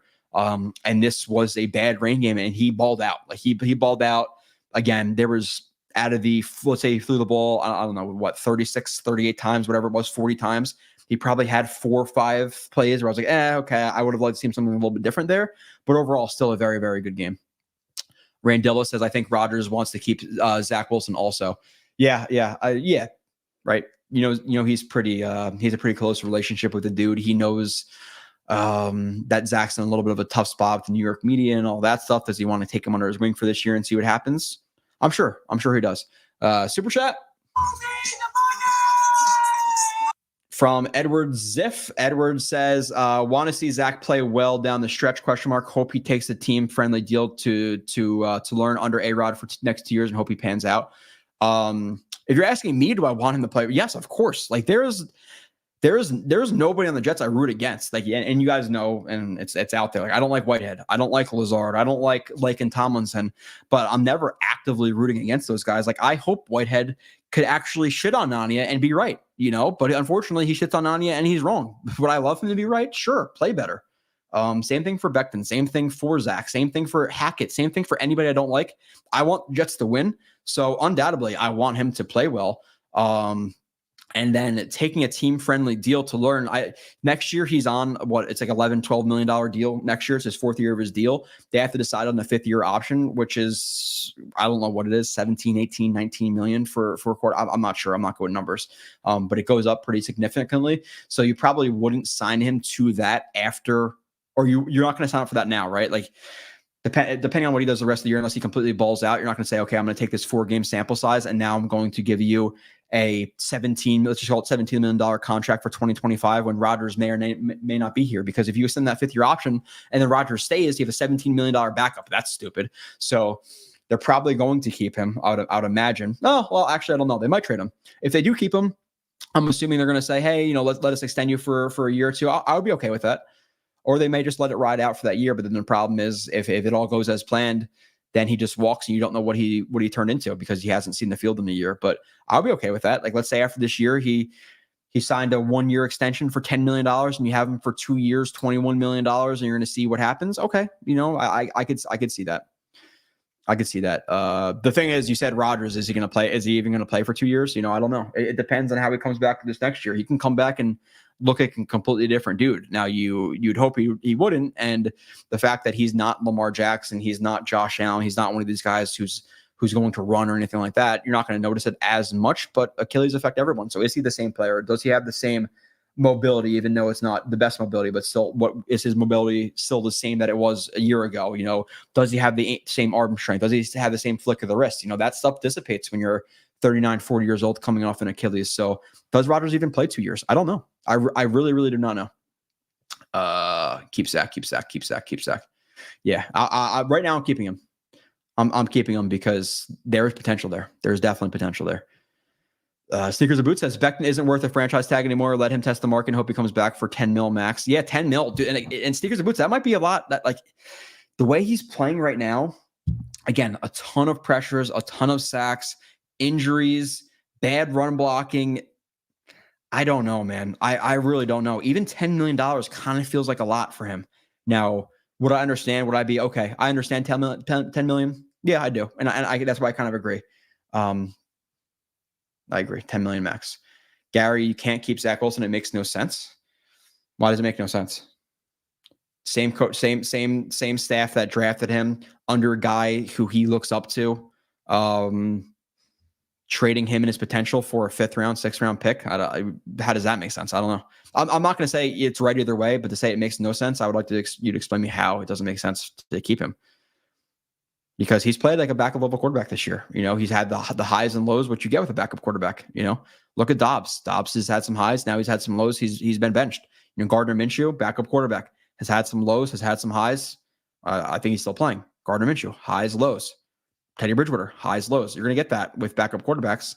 Again, I think that's what he is. I'm not a Zach Truther. Trust me, I'm not one of those guys who's saying Zach Wilson is some top 15 quarterback and blaming it all on the staff or all on the receivers or whatever it may be. But with that being said, do I feel like he's a halfway decent backup quarterback at this point? Yeah. Like, I don't think you can legitimately and erase everything he's done in year 1 and 2. Just take what he's been this year.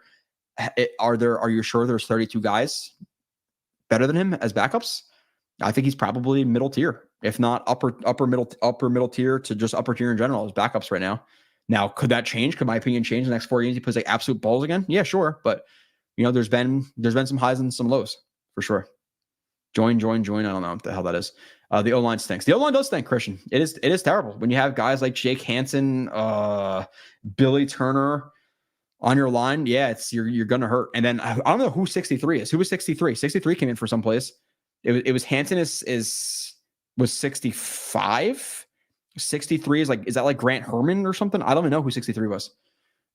Which is bad, but again, I'm not going to highlight places number 63 because you guys couldn't give two shits less about number 63, I'm sure. So, try and get Becton for one more year and see if he gets more dominant. Okay. But again, for what price?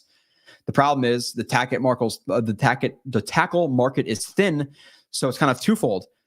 He's probably going to get more money. And then because of the tackle market's thin, so he's going to command more money from other teams because there's not a lot of options. And then past that, if you sign him because the tackle market's thin, he's going to demand more money from you. So they're in a tricky spot with their tackle situation. I am pretty much penning in a tackle in the first round for the Jets. And I think the other guy's going to come from free agency, whether it be a Jonah Williams or some other guy who's out there who I don't really know about. We'll see. Let's see. Let's look that up. Let me look up the free agent tackles. Free agent NFL tackles 2024. Let's see who's out there. And with this all being said, I'm going to read a bunch of names right now. I actually just share it. Or we're going to see a bunch of names here right now. But out of these guys, who is going to get re-signed? Who even? Hold on, play tab with audio. No, I don't want that just because these are an ad, right? Okay, share. Free agent tackles. All right. Andre, okay, hold on. Let me just do right tackle. Can I do all tackles? Yeah, you can do all tackles. Update. All right. Tyron Smith, older, injured. Dwayne Brown, no. Trenton Brown, $6.5 million. Okay, that might be a name, but he's been injured a little bit, right? Again, don't take that as gospel. I don't know if he's been super injured recently, but I know he's had some injury problems. Jonah Williams, how has he played this year? I know coming into the year, he was not viewed as like the best tackle prospect like coming into free agency. So how has he rebounded? Not too sure.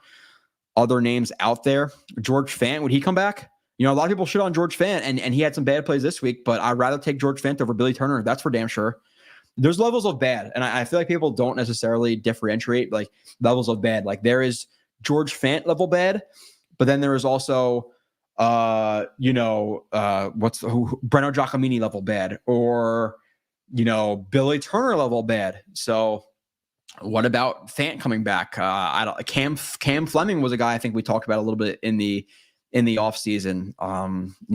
There doesn't look like a ton of names out there who I'm really falling over myself for. Josh Jones was a guy who we talked about in the offseason saying, hey, the Cardinal during the season, Cardinals fire sale. I think it was actually the offseason. We started trading guys, right?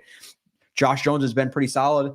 He's a backup. He's a backup on their team. Could we trade for a guy like that? 26 years old. How has he played this year with the Texans? Could he be an option?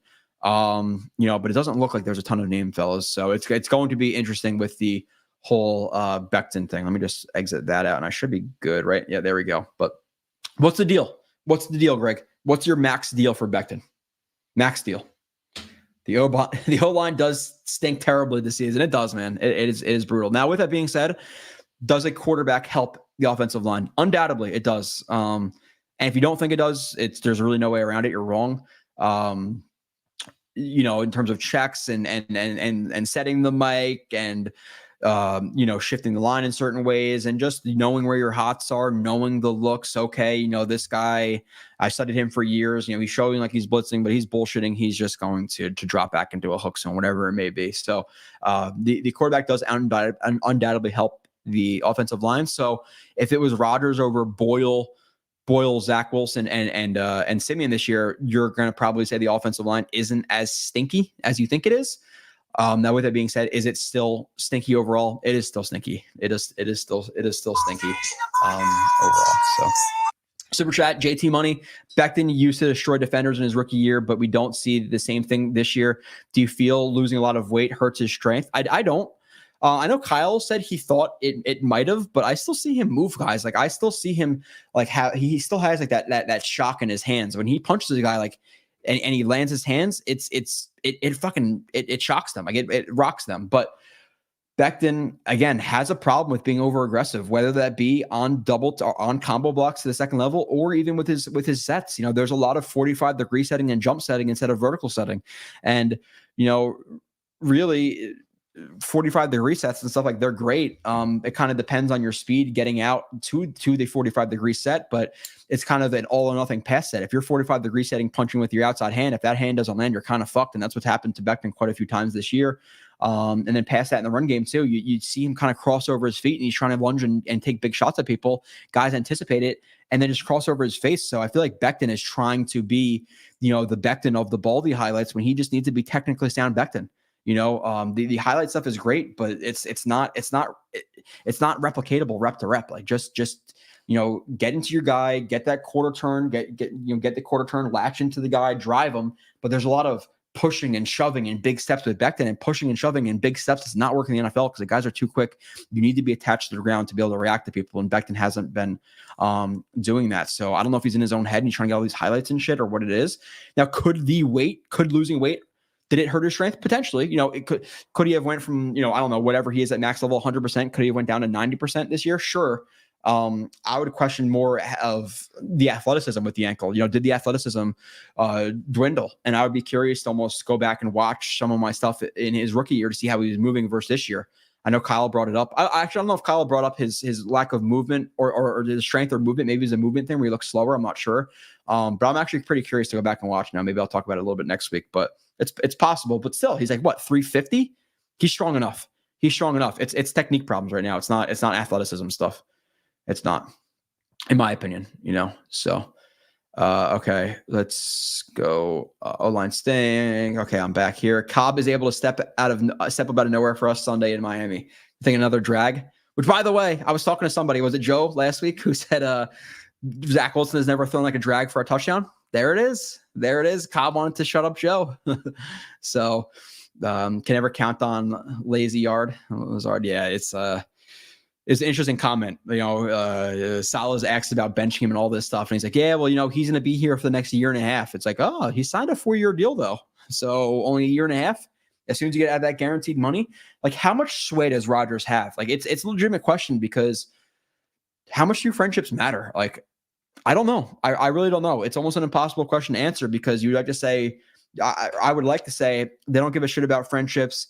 It's a winning league. And I know friendships can trickle into there a little bit, but friendships to the point of giving Dalvin Cook $7-8 million is embarrassing. It's an embarrassing contract. Now, whether that be Rodgers pushing it, embarrassing on Rodgers for him to not watch that guy and see what he's really getting, or before stamping his mark of approval on him. Embarrassing for the Jets to either one, evaluate him and say, oh, that's a good player, or two, evaluate him and say, oh, that's a shitty player, but we're going to sign him anyway because of Rodgers. Either way, it's not good process. So I question if they even get rid of Lazard after, you know, if Rodgers is here again. The dude is not. Hold on, let me see. Alan Lazard game log. When's the last time he had a catch? I'm assuming it was the game prior to the one he was benched. Alan Lazard game log. When's the last time this man had a catch? Dude, he has not had a catch since the Vegas game. It's been 4 games. 4 games. He's making $11 million a year. He's making like, I don't know. He's making $750,000 about, or something like that. I'm not good with math on top of my head like that, but something like that, a game to get 0 catches. The game before that, 1 catch, 17 yards. The game before that, 1 catch, never mind. 1 catch, 17 yards. The game after the next game, 2 catches, 9 yards. The game before that, 3 catches, 5 yards. The game before that, 1 catch, 8 yards. Then 3 for, okay, sorry. I read that a little bit wrong. I apologize. It was 1 for 17, 2 for 18, 3 for 45, 1 for 8, 3 for 33. But he's been doing nothing this year. Nothing. Now, was it part of the Rodgers tax bringing him in here? Yeah. Do I think that $11 million for like a receiver 3 is an unfair amount of money? No, I don't. But I also didn't. I anticipated Lazard to be bad, and I told you guys he would be bad. Did I anticipate him to be this bad? No. He's been brutal. Now, is a part of that the fact that Rodgers is in here, he's sulking, whatever it may be. I don't know. But I could tell you, even, discounting the on the field stuff, the lack of accountability in the press conferences for him dropping balls and getting benched, and him not stepping up to the plate and taking accountability is I don't want to say a P word, but it's coward shit. It's coward shit. You just gotta you as a leader, even if it wasn't your problem, say it's a problem. You have Breece Hall who comes out, the next interview or the next week or whatever it is, and Saleh criticizes him. He's like, yeah, maybe I got to do better. Lazard ain't no Breece, and Breece is taking shit for it, but Lazard can't. Who the fuck is Lazard? So that really pissed me off. So Lazard is kind of on that shit list now. It is what it is. Finns are trash. Finns haven't beat a team with a winning record since Nam, and I think the Broncos count this year now because they're 7-6 or whatever it was, but the Broncos were the laughing stock of the league when the Dolphins played them. So, yeah,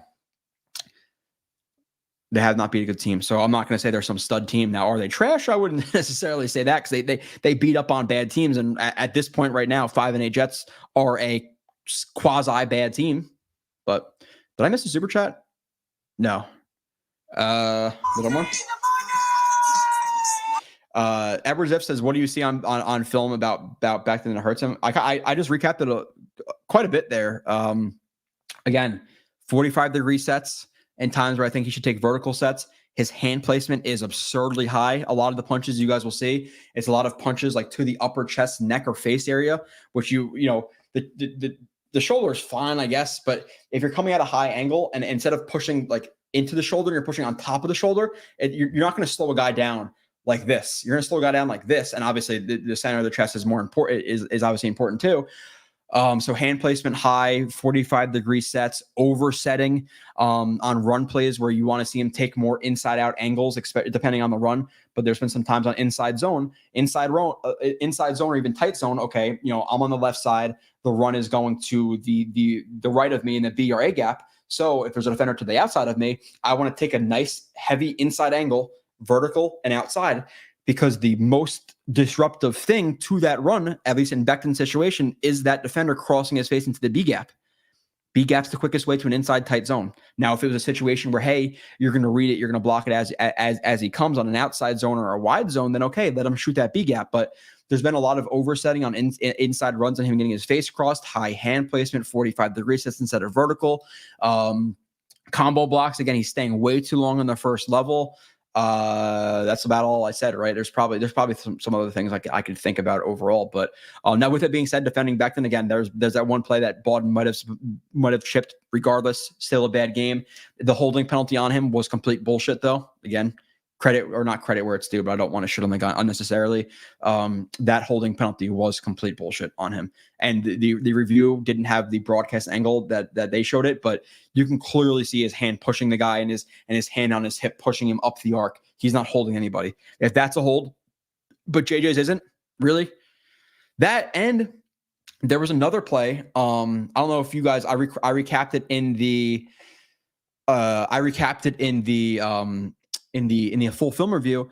There's a play where Zach Wilson, after the play, a guy fall or is diving at his legs, hits him below the knee. Two refs are standing right there staring at the play, no flag. But you have JFM who bulls over a guy, is falling over another human being, hits Dak Prescott above the knee, and that's a penalty. But Zach Wilson, a guy diving over nobody, hits him in the knee and below the knee, but it's not a penalty. So not to get into the whole ref bullshit, but I do want to acknowledge that the penalty on Becton was quite ass. No. Dueno, I too, sir, do not work Monday through Fridays, 9 through 5. TY4. Thank you for Friday sat vids. Oh yeah. I appreciate that, Dane. I'm not sure if you're just trying to support me. Yeah, it's not easy, man. Like my midnights, days, 4 to 12s. There's days where like, hey, I could have something to do at 5 o'clock. Like, oh, I plan a dinner with whoever tomorrow night at 5 o'clock. I could be at work. I can get forced. There is no, oh, you can just leave. It's like, if the next guy doesn't come into work, I don't have a job where people can just not be there. So I can get forced over. There's a bunch of shit. So yeah, I apologize for the lack of a schedule. And I'm not going to be one of those guys who's going to cop out and just say it's all my schedule's fault. It's not. It's partially me, but I would like to set a time for you guys, because I'm sure you guys know, like, Ryan Monday at 8, Ryan Monday or Tuesday at 8, or Let's Talk Jets, or whatever time they are, or Jake Ass, whatever time he is. I know people like the schedule thing, so I'm going to try to be better. Fridays at 5 or 6, I think is going to be the new go-to. Probably 5. I think Fridays at 5 might be it. But then the problem with Friday at 5 is people in Cali and all that stuff. You're getting out of work at whatever time. You're still at work while I'm streaming, so I got to figure it out.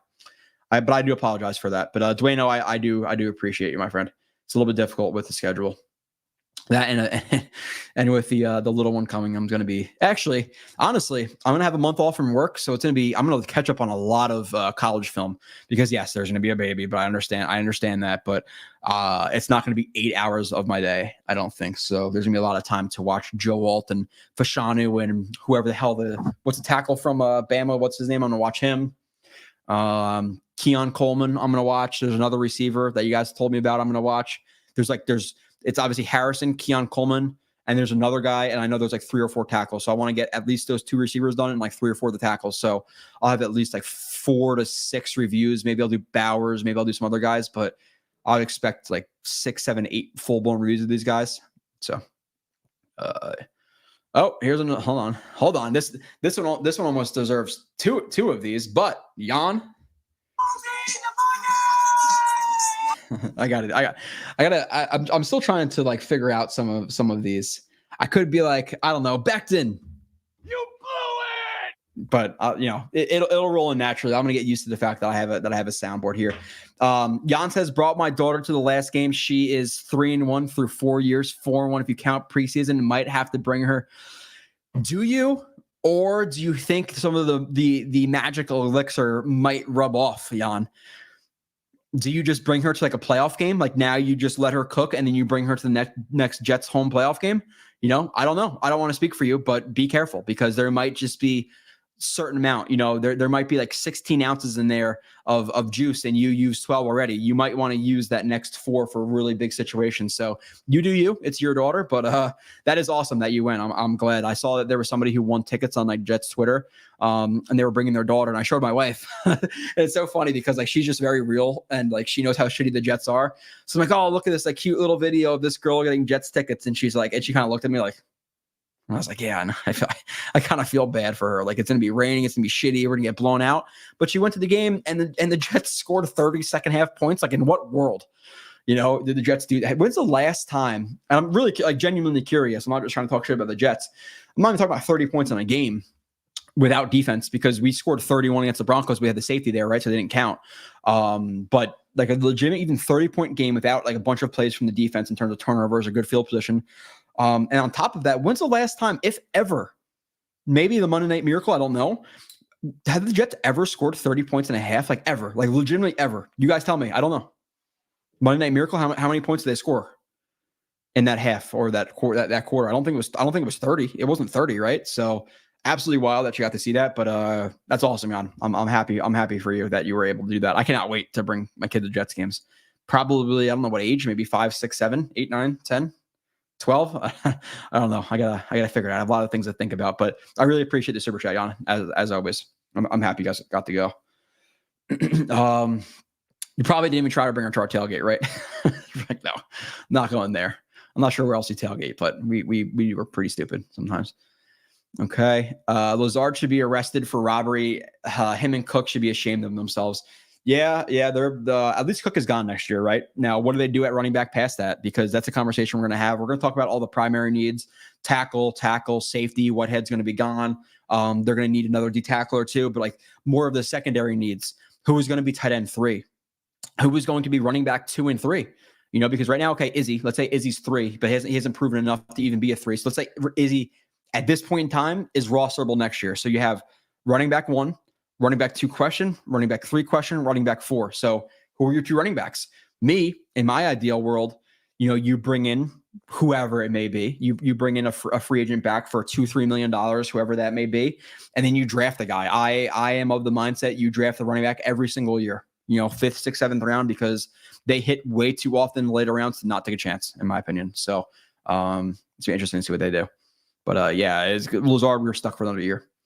With that being said, if the Jets go into next year and Lazard is a 2, I'm going to be just as mad as I was this year. Now, this year, they had a little bit less time to adjust because Corey Davis retired kind of at the last second. Still, I'm not going to completely excuse them for it. If they go into the year with Lazard as their 2, I'm going to just continue to be an asshole. Like abrasive, whatever, I am.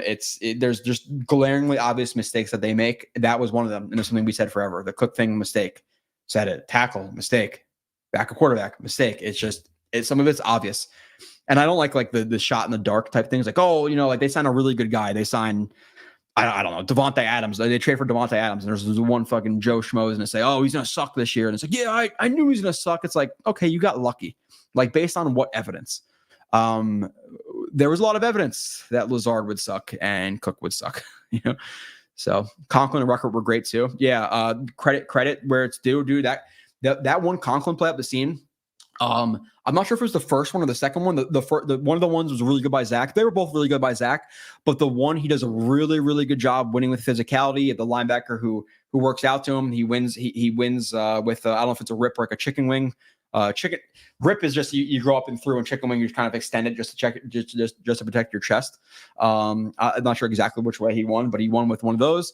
Works up the seam, shows Zach Wilson his eyes immediately. When you're up the seam, you're showing Zach Wilson your eyes. What does that give Zach Wilson the confidence to do? It gives him the confidence to throw the ball, because if you don't see his eyes, then you're not sure if he's going to be able to adjust to your ball. So he showed him his eyes. At the very, very last second, on the film review, you'll see it. There's a slight jab. It's not even a push off. There's a slight jab, which shocks the linebacker a little bit and pushes him back a little bit. And then he attacks the ball really, really late. That was awesome. Ruckert had the really nice he had a catch in the red zone. He had the catch on the sideline where he bobbled it and flipped over the guy and caught it. That was nice.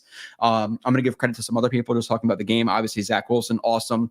Garrett Wilson was awesome in this game as well. I thought that one catch on the sideline was a catch. Maybe he bobbled it, whatever. Okay, they ruled it not a catch. Still fine. Really good game from him overall. The contested catch at Zach Wilson, that one play too, which I highlighted in the review. It's a run play. Zach Wilson sees the safety to Garrett Wilson's side drop into the box. Zach Wilson audibles to Garrett Wilson to run a fade. He was supposed to block the corner. He audibles a fade, runs a fade. Zach Wilson puts it on him. He attacks the ball, catches it. Awesome job by Zach Wilson there too, because you see on that play, every other man on that line, what do? They go to block. They're run blocking. Every single guy did not, they thought it was gonna be a run play. Not Zach and not Garrett. He just touches his shoulder real quick, which obviously sends him on a fade in their language. Hell of a play there. So yeah, obviously Zach had a good game. Garrett had a good game. Conklin had a good game. Ruckert had a good game. Tippmann was solid when he was in. I'm not sure exactly how many plays he came out for. Defensive line, there were some flash plays, I would say. From like a snap by snap consistency, it wasn't there. And with context, right? Would this be a good game for a shitty defensive line? Yes. I am judging them from the context of me thinking they are the best, the second best, the third best. For the second best, the third best, the first best defensive line in the league, I would say it's a little bit of a down game from them. Where there was times where I feel like Stroud was standing in the pocket, a little bit too clean, but still a good game. Like Q individually had 7 pressures, a sack. JJ had a really nice win on Tunsil. You had McDonald who had a sack. Huff had a sack on a play with just some of the most ridiculous change of direction you're ever going to see. He's rushing at more of a flat angle. Stroud tries to get out of the pocket. He adjusts, with one step and then tackles Stroud. So that was a hell of a play by him. Quincy had a really nice blow up on his screen. You had Mosley had a good game. Mosley's got to catch the fucking ball though. Okay. Can we start catching a ball? Can we start hitting the jugs? Because that man cannot catch. He probably should have at least another 5-6 interceptions with the Jets. Not this year, but overall in his Jets career that he just completely drops. He has had at least 2 or 3 this year. But still overall good game from him. Past that, the corners Sauce was locked down, man. His film was fun to watch and break down this week. And specifically, I really, really like that's where I'm most comfortable is corners and receivers, but he had hell of a game. Reed had hell of a game. The only problem that Reed had was that one play in the Jets zone, in the Jets side of the field, after Zach turned over the ball. They had a play action play, and both Adams and Reed bit so hard on the play action that the receiver is streaking wide open behind them. Stroud doesn't see it and checks it down. Thank God. It would have been, and I think they got a touchdown there anyway, so it doesn't really matter. But he got burned for that one. So not the, obviously you can have a bunch of good plays, but one bad play where you blow what should be a 40-yard, pretty much walk-in touchdown, it kind of lessens your game to me. So Reed is fine. Big mistake though. Michael Carter II, hell of a game as well. Another guy too, where I broke down his play. Really, really good job on that one play. He almost picked it. I think it was like 2nd and 20, and he did a really good job in terms of playing it deep to short. There was a short route underneath, which CJ Stroud wanted him to jump on the short route. He thought he was going to. He tries to fit in the ball behind Michael Carter II. Michael Carter II realizes, hey, it's 2nd and 20. I'm not going to jump on the short route. I'm going to stay intermediate to deep and then rally and tackle to the short if it's there. CJ Stroud tries to fit it in behind him. Michael Carter jumps it. Nearly gets a pick, drops it. Jets defenders have to work on their hands. The only guy who can catch a wide open pick, surprisingly, is Jordan Whitehead. He's the only guy who can catch a pick. Michael Carter can't. Mosley can't. Sauce undercut a route, dropped it. Now, with that being said, Sauce was hand fighting and doing all that stuff. He had to try to catch the ball like this. If he got his hands overhand, he had more time to see the ball. Maybe he catches that. But yeah, that drop. You had the Cowboys drop. But also credit where it's due for Sauce. Sauce the last 2-3 weeks has been much more physical, and I love Sauce. I do. He's my favorite player on the Jets, probably just because of the fact that I stand for him heavy. I love cornerback play, and he's a beast at corner. But there was plenty of times where the last year or two I'm watching him, and my friend Jan knows him. My friend Tom is very nuts and bolts type of football fan. Hit, tackle, kill this guy. He's nitty gritty football. And when you see Sauce throwing an arm out there to tackle a guy or kind of shy away from contact, it really pissed him off. But the last 2 or 3 games, Sauce has been throwing his helmet into there. He had a tackle for loss last week. He had he blew up a smoke screen this week. The receiver bobbled the ball, but still the physicality from Sauce has been going up, and I appreciate that because you have to tackle, especially with the team with the Dolphins. By the way, the Dolphins, and this is just to emphasize, kind of talk about the game a little bit. And I'll go into the chat obviously still, but I'm so fucking far behind the chat, which is wild. But Sauce, this game, the Dolphins, you have injuries to Hunt. You have injuries to Connor Williams, I believe is their center. Again, if I'm mistaken, I apologize, but I think their center is injured, and it's going to be Harrison.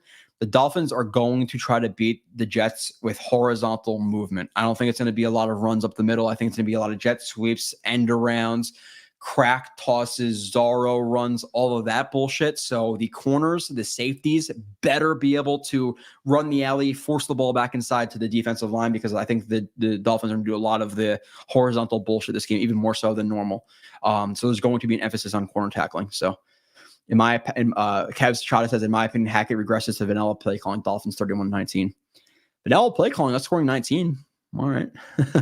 Jets beat a good couldn't beat a good team all year. Now they can't beat bad teams.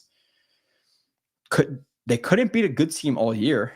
Are saying they only beat good teams because they beat the Eagles, they beat the Bills. Now they can't beat bad teams. Yeah, I don't know.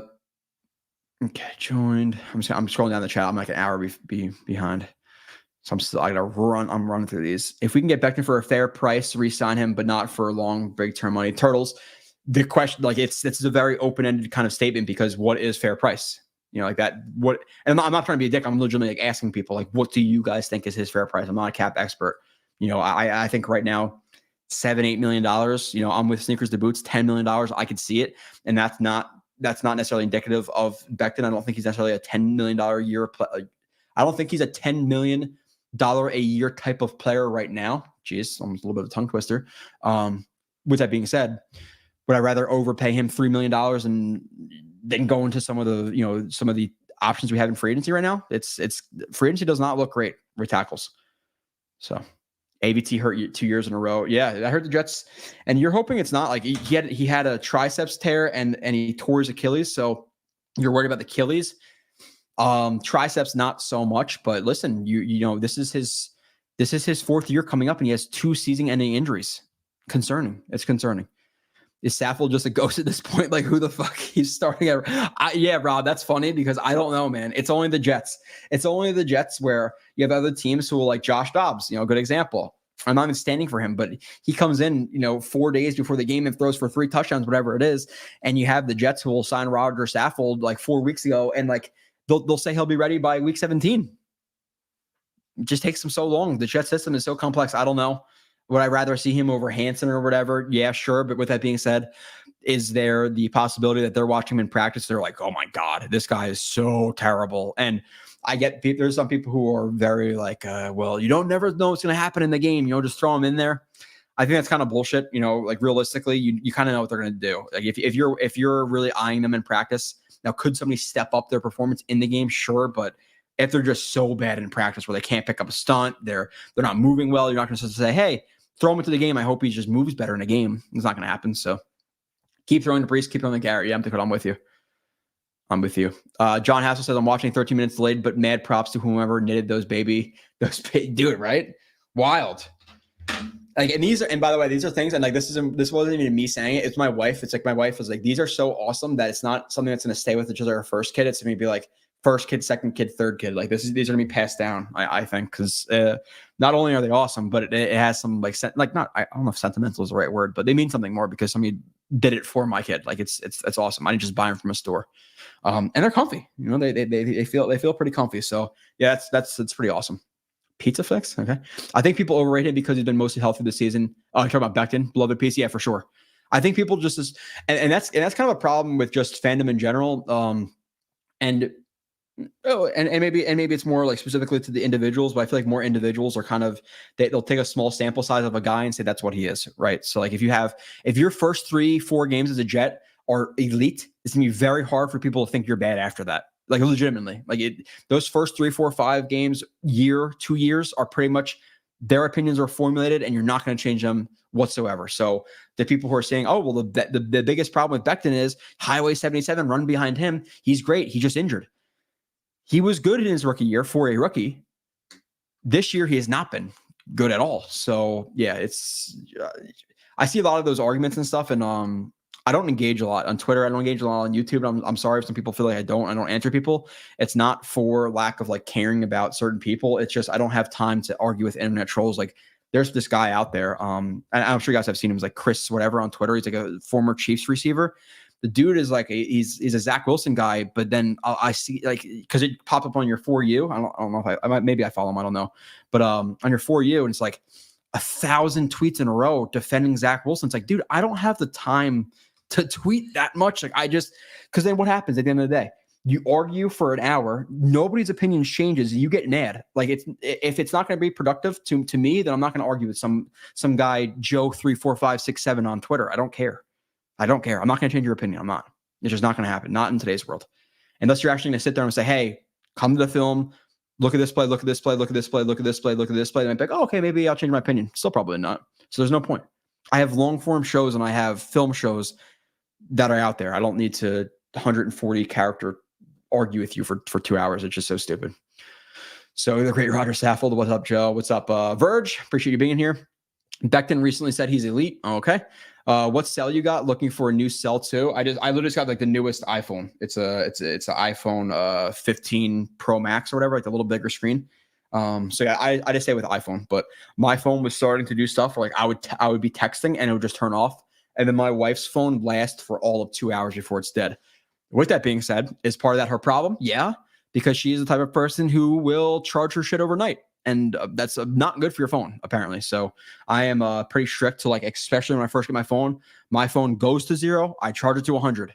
Even if I have to go for like 4 hours, my phone being dead to not just charge it for a little bit, to get a little bit of juice, I will leave that shit dead. I don't care. I like OCD with that type of stuff with my phones. ISU says draft Alt Fashanu in the first, sign Mike Owenu, Jonah Williams, draft Zach Zinter in later rounds. Okay, sure. I'm cool with that, man. And like I would have to watch Jonah Williams more to say like, yeah, I'm fine with him, or when you to say, yeah, sign this guy. And obviously it's dependent on the price and all of that. But I think that's pretty much what the plan's going to be. ISU.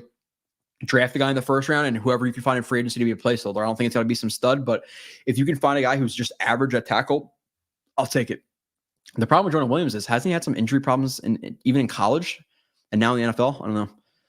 Donald says Cobb, Brees, Gibson for TDs and tried like hell to get one to Wilson. He's working on the whole team in. Love it. Keeps the defense working. Try to hell get one to Wilson. He's working the whole team in. Oh, you're talking about like Zach Wilson? Yeah, he's spreading the ball around. But this last game is pretty heavily Brees and Garrett. Brees, Garrett, Conklin, Rucker, which it should be. Like, I don't need to force the ball to Gibson. I don't need to force the ball to Lazard. I don't need to force the ball to Cobb. But it's always good when you can spread the ball around, but you need enough guys to spread the ball around too. So with that being said, kind of not necessarily agreeing or disagreeing, but I think that forcing the ball a little bit to those guys is actually kind of better, because I don't really, you can hang on Wilson for an extra second. Tippman went out. He did. And that's why I screwed up in the review. And sometimes I miss stuff.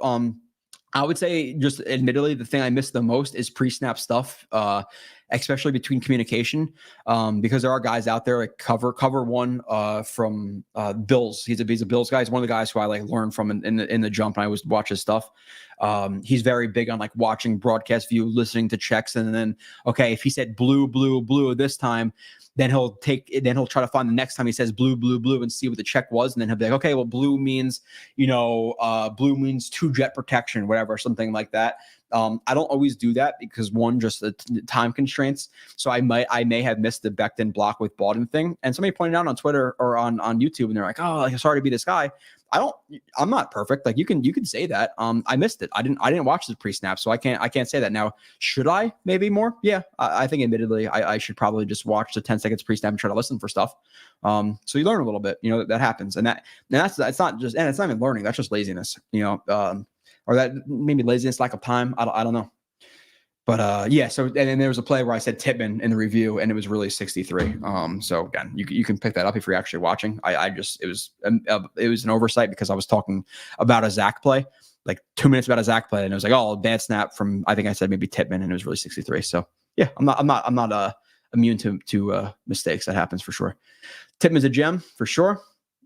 You can patch the Achilles with bubblegum. Mine. You're talking about like before I walk into work and try to fall down the stairs and injure it again? I don't know. AR8 may want Becton, though, seem to be a strong relationship. Yeah, ISU, that's a good point. I think it's the first time I've ever seen you. So if you're new, welcome. You had him after the game, like hugging Becton. And then in the offseason, they had like that meeting because Becton was saying, I am left tackle. And then it's like they had the meeting with Rodgers or the dinner with Rodgers. And he comes out and says, I'll play whatever they want me to play. Okay. So is there that relationship there? Does Becton maybe come back on a 1-year prove-it deal? It kind of depends on what the market's going to dictate it. If he can get a deal he's happy with, if him and his agent are happy with 3 years, $36 million, and somebody offers it to him, then they'll take it. If they feel like they're getting lowballed, then hey, what's better than going back with Aaron Rodgers trying to run it out for 1 more year, then getting a big deal. So it's kind of up in the air. I don't think it's a lock either way. Half the population from Florida is in New York, New Jersey, and New York. Yeah, but not in these months, right? Like the point is, during these months, you move to Florida, right? So the people who are Florida fans in Jersey should be back in Florida at this point. No, or am I just an idiot? Why are they here? With Tippman and AVT, we need 2 average tackles and 1 average guard. Shouldn't be. Yeah, I'm with you, man. I'm more so about the offensive line not having a weak link and being like all at least decent or okay than having 2 or 3 studs and then like 2 bad guys. I rather have all average dudes than stud, bad. So if you can find 2 average tackles and, even if it's Fashanu, Alt, whatever, like they're going to have their ups and downs in the rookie year, but you're hoping they're at least average. Jonah Williams, let's say you sign him, he's average. You have Tippman, who hopefully next year is plus average. You have AVT healthy is your stud on the line. And then Tomlinson is below average. I think that's the solid offensive line. I think if your weakest link is Tomlinson, who's below average, you're probably fine. So 2 average tackles, sign me the hell up. Sign me up. So Michael Nanius is hilarious. Oh, okay. Yeah. It smells like Friday since there's a standalone blew it. Yeah. It's been the last 2 weeks. I appreciate you, Daniel. I guess this is going to be my new day. I don't know. We'll say Broadway Joe will always have more rings than both Jim Kelly and Dan Marino. Joe, I noticed a little bit more max protected with 2-man routes against the Texans. Do you think there's something we could see more this week? Miami has a higher tendency to bring extra rushers. Yeah. They did it with Baldwin. Sometimes a little bit too much for my liking, but maybe could it have been Brees more plays? I have to go back and watch if Brees is in the backfield and Baldwin was in the backfield, or if it was just Baldwin by himself. But no, there was definitely, and again, this is to my eyes, because if I had more time, I would what the hell's the word I'm looking for? I would chart all the plays so I know exactly, but it definitely feels like they had more 12 personnel, 21 personnel, Baldwin staying in the block, tight end staying into block. Because at the end of the day, like, think about it. Would you rather have less protection And then depending on guys like Lazard or Cobb to get open, because when you take the protection out, you're relying on guys like Cobb, like Lazard, like Gibson to get open. I'd rather have more protection to give Garrett Wilson more time to get open. Like have less guys out there, but have the give the better guys or kind of isolate the better guys more, and have more guys in to block. Because again, what is Cobb or Lazard really doing? I rather have that 6th guy in the block. Dwayne Brown came in to block sometimes. You had Nick Bawden in more to block. So more, again, at least to my knowledge, more 12 and 21 personnel. So I'm with it. I'm with using the blockers to free up the Breeses, the Conklins, the Ruckerts, the Garrett Wilsons, instead of just throwing out Cobb and Lazard, who aren't going to get it open anyway. So do I think it's something that we should see more this week? I do, because it worked last week. Yeah, I think it's a good question, Dom. I like that question, but I think they should, because I think that's where they're going to get more bang for their buck. I don't think Cobb running routes out there is much bang for the buck, regardless of a wide open drag on a touchdown. So super chat. Let's see here. Nose kills, appreciate you as always. Was Sauce baiting the quarterback on that near pick? Is that new this season, or did he do it as a rookie? Also glad you hated the candy and like the socks. Oh, okay. So yeah, the candy was dreadful. Nose kills. And his nose kills who sent it. The socks are fucking, I don't know if it was you or your wife, but hell of a job there. The candies, it was like I said, it doesn't start off that bad. And then once you get to that warmy, gooey shit, oh man, it is brutal. It is brutal. I spit it out. I was like, maybe I should do the whole thing.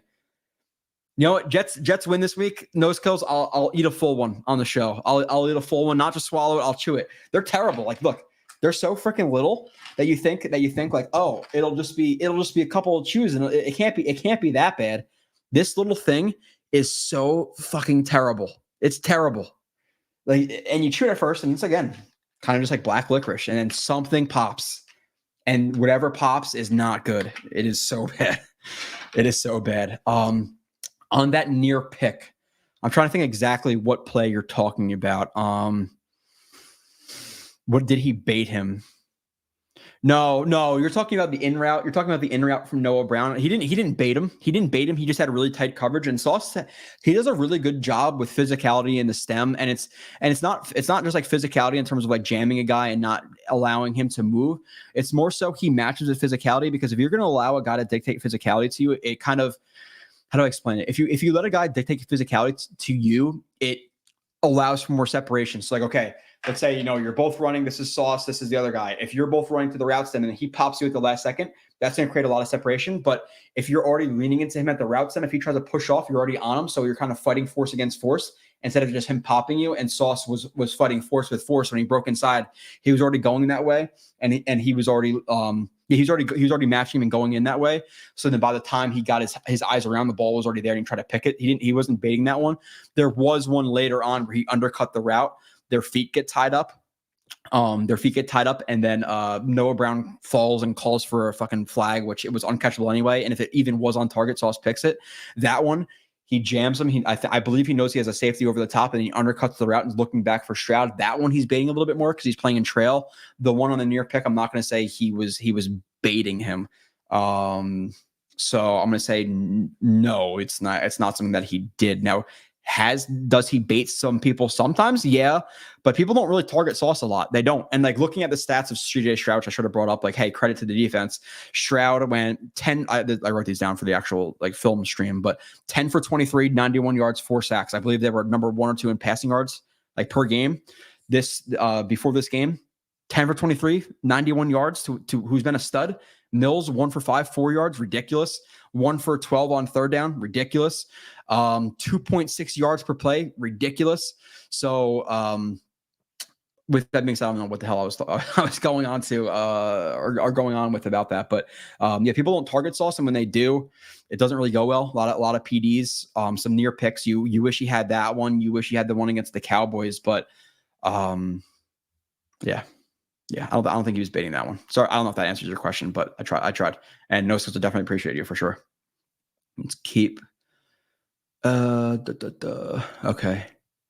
Keep moving on. Zach will ball out Sunday. He's playing for his life. I'm hoping so. I'm hoping like, hey, listen, Get Joe Namath to talk shit about him again. Like, where's Joe when you need him? Joe needs to talk shit like, hey, that wasn't replicatable. He sucks. Whatever. And then have Zach Wilson play like that, because I don't know if like now he's like, he had too much fun. I don't know what it is. He needs like the revenge arc to be good, but somebody's got to like, who's willing in here to go and bang his mom or something like that. So he'll be mad. I don't know. Greg, your tribute. Greg, you got to go and try to hook up with Miss Wilson, so he'll be mad and play good quarterback. I don't know. Something's got to happen. Okay, going through. I'm still like an hour behind, which is wild because you guys are throwing out a lot of chats, which I like. Becton should be cheap for another year or two. Should be. Will he be? Tackle market may dictate differently because people will take risk on former first-round picks, 350, 6'7", who was not injured this year. Some people will take risks. My birthday is the 20th of this month. Congrats. 20th. Happy early birthday to Dakota. You're turning 30, the big 30. Welcome to the 30 club. I'm a 30-year-old as well. So welcome. Been a Jets fan for years now, since 2004. I've seen it all. I hate Buffalo the most. I'm sure I'm curious why. Do you think we'll be fine if we lost Ulbrich? Do you attribute the defense we have more to Saleh? Yeah, I attribute it more to Saleh because he's in charge of the defense and the schemes. Now might Ulbrich throw some wrinkles into there? May he throw some different calls out there during the game? Yeah, sure. But overall, is it still Saleh's defense? Yes. Would I be slightly concerned? Yeah, because you don't know how much he inputs. Maybe it's a 60-40, maybe it's a 70-30, maybe it's a 50-50 on game day. We don't know exactly what the relationship is. It's working out so well right now, where I don't necessarily want to just say get rid of him. I know it will be great, but I do have some confidence that it's more so Saleh's defense, because that's why he was hired. To me, as a football fan in general, in 2024, am I hiring a DC under a defensive coach in today's world? No. If you're going to hire a defensive coach in today's world, he better be the full-blown guy for the defense. Because one, you're already kind of going against the grain with hiring a defensive guy over an offensive guy. Because I think if we all could choose, hey, Coach A, Coach B, they're both a B+ coach. One's offense, one defense. What are we all thinking? Every single person in here should say offense. So you're already working against the grain there. Now you're also working against the grain, taking a defensive coach from a defensive head coach. That's not the smartest thing to do in the world to me. So I personally wouldn't hire Ulbrich, as a head coach. If I was another team, or if I was another fan of another team, I wouldn't enjoy that hire. But yeah, overall it's solid. You'd be a little bit concerned that maybe it drops off a little bit because of some of the wrinkles that Ulbrich throws in game day or whatever it may be, but it's Saleh's baby. It's Saleh's baby. Gary says, I'm not sold on this coaching staff. I'd almost rather clean house and go after Jim Harbaugh. That coach who has won everything he has went. The only thing, and I hear Harbaugh a lot, the only thing with Jim versus John is more of a player's coach. Jim is kind of more of like a dictator. And like that dictator type of shit doesn't work very well in 2023. It might have worked when, Jim was in his heyday. What was that run? Like, I don't know. Like they were really good from like 11, 12, 13, 14, 15, whatever those years were with like Willis and all of those guys.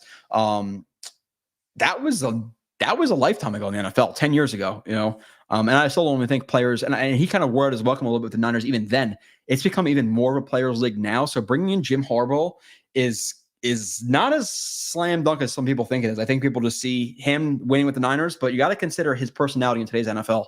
And I don't think he meshes very well because he's not a player's guy. He is, you do my way or the highway, and that's hard. Tyreek Hill didn't practice today, Brian, but with that being said, it says he's questionable for the game. I think he probably pushes it because he's so close to 2,000 yards. If he was at like 1,200 yards, he's probably out this week, but I think he's going to try to push and say he's not hurt because he wants to get, 10 yards where sauce is going to help him in the long run. He'll get 10 yards closer this game. So I've never given up hope. Credit to you. John Hassel says, I'm surrounded by Buffalo fans, but I find it hard to hate them after they lost so many Super Bowls. They're kind of in the same boat. Like they are a tortured fan base, all this stuff. I don't have much ill will towards Buffalo fans because they're respectful when they come here. They're respectful when I go there. Dolphins fans are not. So that's why I hate them. They talk so much shit. Okay. Zach, this is from Daniel. Ross, Zach Wilson over the last 2 years, QB 10 W 10 L if they do run the table. Oh, you're talking about wins and losses. You really want to let this guy go? Keep Zach. That's like a, I'm not being whatever here, but did Zach Wilson win that Buffalo game, or did the defense and Xavier Gibson win that Buffalo game? It's not wins are not a quarterback stat. We had that argument 1,000 times last year. I'm not really willing to rehash it right now. Did he win that Eagles game? No. So did he win that Steelers game last year? No. Did he win the Dolphins game last year? No. So sure. No. Stickers Boots. Joe, please tell me that JD gives Michael Carter II the much deserved payday. Don't think he is due till next year, though. Yeah, it's next year. He's under contract for this year and next year, but he better, because Michael Carter II, and it's kind of hard to quantify, because I'm going to be transparent and say, and you guys know this already, I don't go and watch 31 other teams slot corners. With that being said, I still think he's a top 5 to 10 slot corner in the league, if not just straight up top 5. He is a stud. So they need to sign him. He's a very important piece in my mind. Like, and this may be crazy to you guys. I don't know if it's like hyperbole, not hyperbole. I don't think that's the right word for it. But if you told me right now, Michael Carter II or DJ Reed going forward, I'm taking MC2. I like Reed. I do. I think Michael Carter II is a better slot corner than Reed is an outside corner. And again, a little bit process results with Reed. There are some plays where he gives up, where he's not targeted. Again, this week, if he let up a 45-yard touchdown because he bit on the run, people are going to be looking at him a little bit different this game. But because the ball wasn't there, we look at it differently. I said this probably a billion times since I've been streaming and podcasting. Process versus results. The process was terrible. The result was it wasn't targeted. The result should have been gave up a 45-yard touchdown. I'm not saying Reed is a very, very good player. Very, very good player. Do not misconstrue what I'm saying. I think he's a stud, and he's the best free agent signing that Joe Douglas has had. I guess maybe in terms of like bang for your buck, probably Quincy and JFM top that. But Reed has been a slam dunk signing. But you're telling me one of those two guys going forward, I'm taking MC2. So yeah, keep your good players. Keep MC2. Keep all those guys. You have enough bad guys in your roster. You could supplement, CJ Mosley, and I know it's gonna be a little bit hard to get out of his contract, whatever, but he's making $21 million this year. Uzama's under contract. Laken Tomlinson is making $16 million a year. Find a way to make him a Carter II work, because he's a home run guy. I haven't heard one bad word about him in the locker room. Is never on Twitter doing all that bullshit. He's quiet and he fucking plays his balls off. He's great. I love my Carter II. So he needs to be re-signed for sure. I'm with you. Morse is our MVP. Yeah. He had two. He had one inside the 5 and like one at the 5, right? So I'm not, is at the 5 considered, or is if it's at the 5, is it considered inside the? I guess it's not considered inside the 5, right? I think he had one inside the 5 and one at the 5. But yeah, he's been great. Got to go. Pizza's here. See you again, Green. Pizza, newly dabbling into the pepperoni pizza with the hot honey on it. If you guys have not done that, please. My friend did not. He underestimated me. We were actually watching the Bills game. He underestimated me, and he said, "I don't believe it's not gonna be that good." I put some hot honey on his pizza, pepperoni pizza. It's so good. Usama is still holding Max Crosby. That's great. I'm still gonna run through all of these. Dakota, I just got the Jake alert, but I had to go check out my boy Joe Blewett. I had been Joe for years. I really like Jets X Factor and analysis. Oh, I appreciate that. So hold on, wait, Joe. So was Joe alerting Ali here? Like, hey, Jake is on. Jump off of this channel. What the hell, Joe? I don't appreciate that, but hey, go watch Jake. You fucking ass. I'm kidding, but yeah, go watch him and check in after or something. I don't know, but Ali, I appreciate you regardless, even if you're just here for a second because Jake is on. All right. 2024 available quarterbacks. Well, we're talking about 2025 ISU. Unless you're talking about backups. Baker Mayfield, Joshua Dobbs, Brissett, Gardner Minshew, Jameis Winston, Sam Darnold, Ryan Tannehill, Drew Lock, Tyler Huntley. For those of you available to bring Darnold back, that'll never work. Winston. Yeah, I don't know. I don't know what they're going to do. You can't teach what Zach is missing. It's harder than said than done. I don't think it's possible. Joe dropping a Gulab Jamun reference. Hell yeah. Brady, I don't care if you're the only person who, it's not even a reference. It's just Gulab Jamun. It's just an Indian dessert. That's kind of almost what it tastes like. The taste of, I don't know, man, that fucking candy. You got me. It was, But yeah, Gulab Jamun. I'm a big Indian food guy. We had a really good place by us, and then they got like really sketchy. And then we went to another one that we loved. And then they changed owners. Then it sucks. We have to go like 25 minutes to pick up Indian food when we get it, but it's worth it to me. I have to have Indian food like once a month. That shit is delicious, bro. Delicious. Jets Corp. What a well-rounded dude. I like you. I like you, Brady. We're friends now over gulag drama. See, that's all it takes. Jets Corp. I got to watch the Miami Miracle at the bar with a Dolphins fan, but he was my boss too. What year was that? And am I a bad Jets fan for not remembering that? I don't know if I was. I don't think I was alive. If I was alive, no, it was like late 90s, early 2000s, right? Something like that. Because like Wayne Corbett was there, Marcus Coleman, all those guys. Marcus Coleman comes on. Maybe I should get him on a live stream soon. But the corner, he had what, 2 or 3 picks, two picks that game or 3 picks that game. Maybe 2 of them were in overtime. I forget exactly, but he's my buddy. Marcus Coleman's a legitimately good dude. Like legitimately good dude. Okay, 6 sacks on it. All right, I'll take it. What's up, Trick? See, you're getting here. Todd, I don't know why this is doing this. Q's going to go off. 1 sack, 7 pressures. He went off last week. Center Kyle Williams out. Yeah. Okay. So it's going to be Jonathan Harrison versus Quinn Williams. What's the deal with McGovern? Did they plan on bringing him back this season? No, Stingers and Boots. I'm pretty sure I just saw this week that they're planning on having season-ending injury. Or not season. They're planning on having a season-ending injury for them. Hey, Connor McGovern, I'm sorry. Go fall down these stairs. We need to break your shit. No, he is. I'm pretty sure he's getting surgery that's going to put him out for the rest of the season. So, MCG done. Had surgery. Yeah. Okay. So there you go.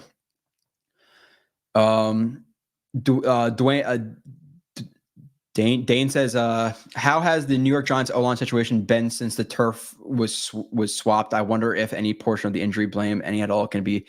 I think it's something that people, I don't know, man. Like I've seen some studies in relation to field versus, field like grass. I mean, when I say field versus turf. It's not that drastic. It's just not. Now, maybe it's slight. But with that being said, the turf was criticized at MetLife, and then they changed it. So it's not even the same turf. So it's the same turf they have in, I don't know what the exact stadiums are, but like Indy or whatever. So it's not MetLife Stadium turf of old.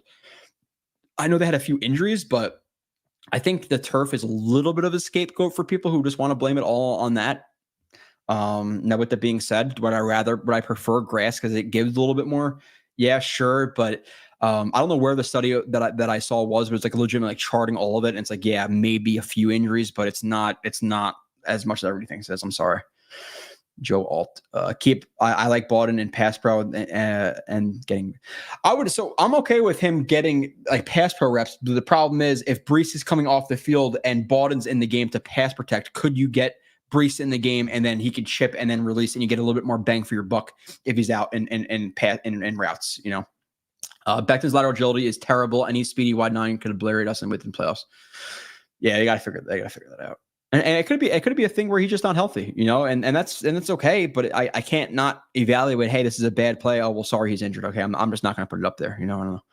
If Corey Davis comes back next year, do we still get Marvin? I don't think we do in general because we're not high enough, Chris. I don't think we're going to be high enough to get Marvin Harrison Jr.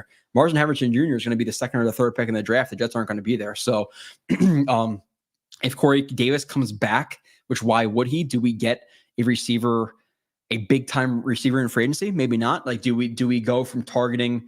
Again, I'm not sure who's available in free agency. Do we go? Let's just say tier 1. Do we go from a tier 1 guy like a Mike Evans or Devontae Adams or T Higgins to maybe, okay, we got Davis now, so we'll bring in a tier 2 guy like whoever, whoever tier 2 would be out there in free agency this year. I don't know. I'm not sure if this is a joke or not, but if it is, kudos. If this is serious, I could not disagree more.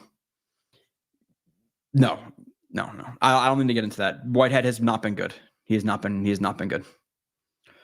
Not been good at all. Curly Norman, do you think Rucker can be more than a pass blocking tight end next year? Yeah, for sure. I do.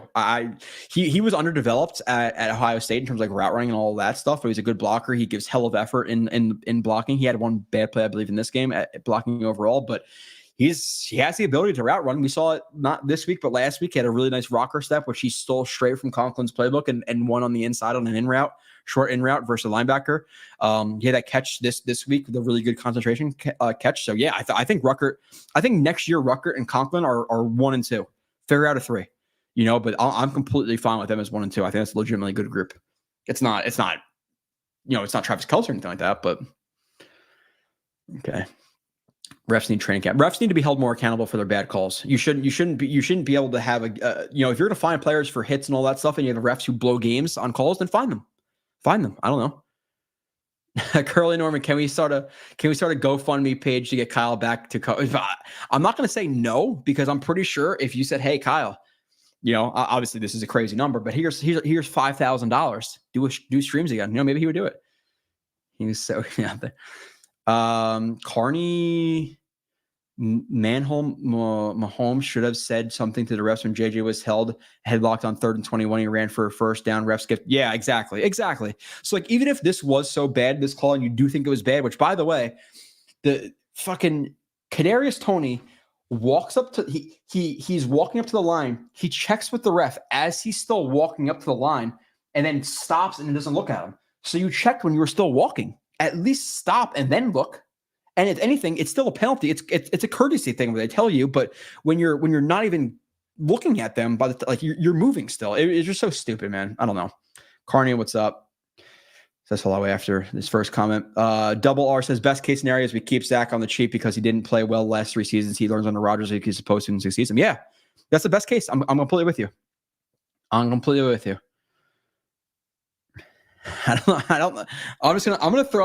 throw one of these ones. What the hell is even that? I don't know, Dakota. I'm not against promoting other people in here, but okay.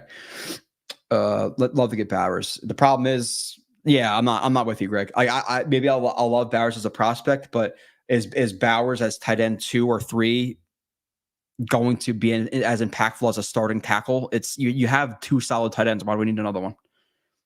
So. Oh, Glazer. Yeah, Glazer. Okay. My fault. I was just watching and I didn't know. Dalvin Cook bad. Is Roger Saffold alive? Brad, yeah. Edward Ziff. Hey, hit the like button. Joe Blue is the man. I appreciate that. And you spelled my name right. That is awesome. Beecham. That's not a bad backup level player next year.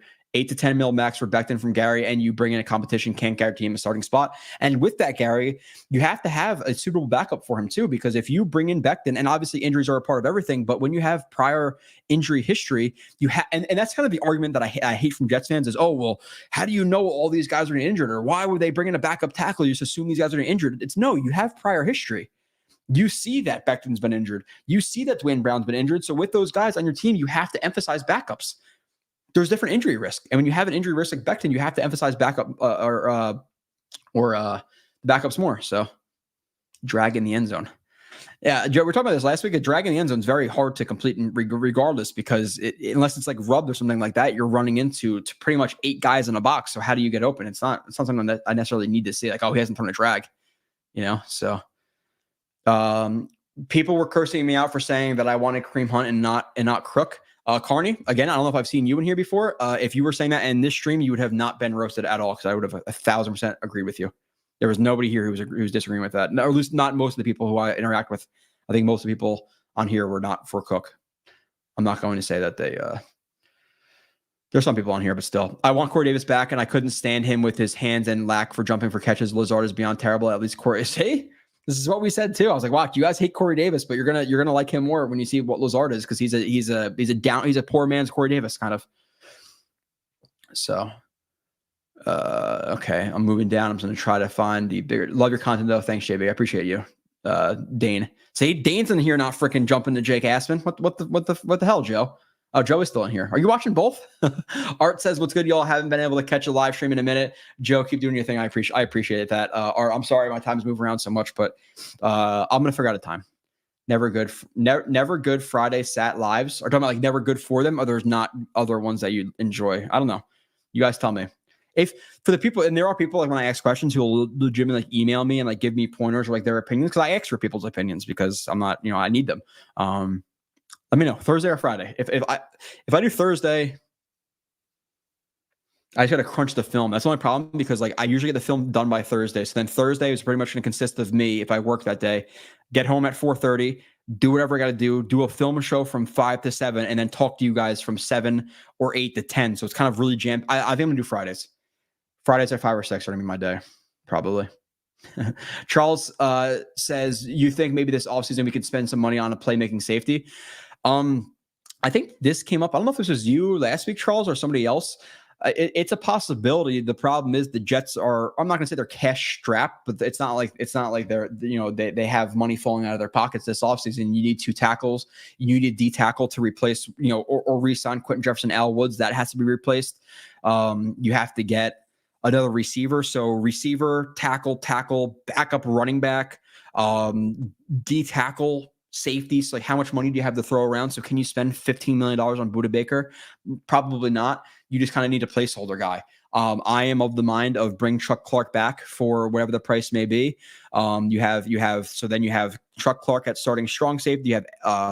You have Adams at free safety. You have Ashton Davis as your third safety, and then bring in another vet. Bring in fucking what's the dude from the Niners who was a free agent this year? I think he only signed a 1-year deal. Damn, I forget his name. Maybe he went to the Ravens or something. I'm not sure. I'm not sure what his name is, but get another like cheap vet guy from the Niners. I don't think they need to splash there. Joe, do you work at a pizza place? No, I did definitely not. No, I just like honey on pizza. If that was the question you're asking. I'm rocking with the voice effects. Okay, we got this one. You're crazy, man. You're crazy. I like you, but you're crazy. That was a little long for me. That sound bite. Joe, did you get your 10-year yet, bud? Did you get your 10-year yet, bud? If so, congrats. 10-year yet? You're talking about like being the hell is that called? Being like vested? Is that talking about 10 years? That's the only thing I know about with 10 years of my job being vested. But no, I haven't. I've only been on for 3 full years. I was like a class 2 and all that stuff before. But no, I'm not vested or anything like that. I'm on year 3.5 right now. So I got about 22 more to go. It's funny for me watching you young guys start having kids. I'm 30. I'm not super young, but if you started watching me from the start, I was 20. I think I started all this shit in 2014, maybe was like my first bullshit podcast. I've been here for like 9 years. 9 years about. So yeah, no, he's coming in about 5 weeks from now. I couldn't be any more excited. I'm really not, or I really am really excited. Okay. ISU, thank you for coming through the stats. I appreciate you, my friend. Jets scored 31 in the first half at Green Bay against Favre in 2006. It was cold as all get out. Still remember BJ Askey warming up in shorts only. It was a great time. Wow, that's wild. Is that from memory, ISU? That's a great memory if that is. But 31 in the first half at Green Bay. Okay, so it's been almost 20 years since I've done anything like that. So thank you for that stat, though. I appreciate that. For you actually researching that, or if you remember that, hey, credit to you. Should have been using Conklin and Ruckert more early this offseason. Edward Stewart, and you were probably here in weeks 1, 2, 3, whatever it was when we were saying, why is Uzama, on the field. So sorry, my dog just came in. This great. I don't know if you could. There you go. You can see him. He came in and say hello. So I like my dogs more than you guys, or my dog more than you guys. So I gotta say hello. All right. Dano says drugs are bad, but in hindsight, at least I timed my stint with them for the same era that 100% of Jets fans wish they couldn't remember. What kind, Dan? You talking? I'm assuming you're talking some heavy stuff. Silver lines. That's great.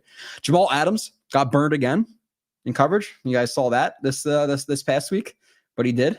Sauce is afraid to get an interception. He's very SWAT happy. He's also not targeted a lot, but no, there are some times where I want to see him pick a ball off, but overall he's been fine.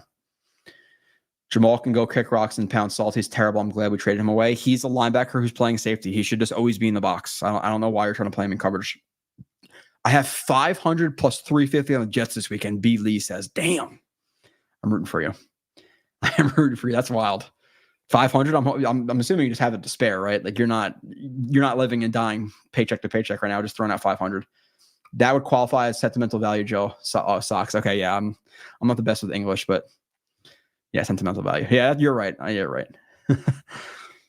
Let's see. Okay, I'm about 7:03 in the chat, and I'm gonna run through the rest. I got a super chat again, so. Jake streams are entertaining, but I like your analysis and objectivity. Yeah, I appreciate that, Douglas. There's different stuff for everybody, whether it be Jake or Ryan, or he has a new show like the Roundtable thing. I started like my Jets podcast stuff was with Tyson and Let's Talk Jets, even though before that they were actually on Jet Nation where I started listening to them. And they were always like brash and, were more like fun. There's different stuff for everybody. Yeah, for sure. I go listen to them, but this is more of typically film type stuff and talk around that. But I appreciate it. I appreciate it for sure. All different, but all good. Okay. In a 2023 redraft is Tippin center one? Yeah, I think so. At least based on what JMS has done and his numbers and all that stuff. So good show tonight, Joe. Appreciate that, Dakota. Even though you're bouncing around, probably you got 2 streams up, so I'm not even sure who you're listening to. Maybe Jake's on one side of the screen, I'm on the other. I'm just muted, but I appreciate the view regardless. Again, I'm just joking around a little bit. 29. Oh, I thought your birthday was in. Didn't you just say you're 1994? How are you born in 1994 and turning 29? Please tell me I'm not that stupid. I'm so confused. I don't know how that math doesn't math to me. If you were born in 94. 93. Oh, I just turned 30. Yeah, fuck. You know what? Math did math. I'm just an idiot.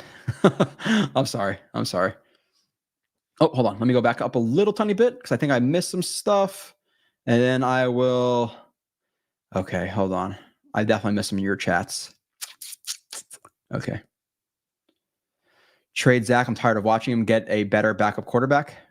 People are still trying. Well, this last victory was a quarterback win. Like that was him. As well as the defense, obviously, absolutely bowling out. Like the defense more so than him, but still he was part of it.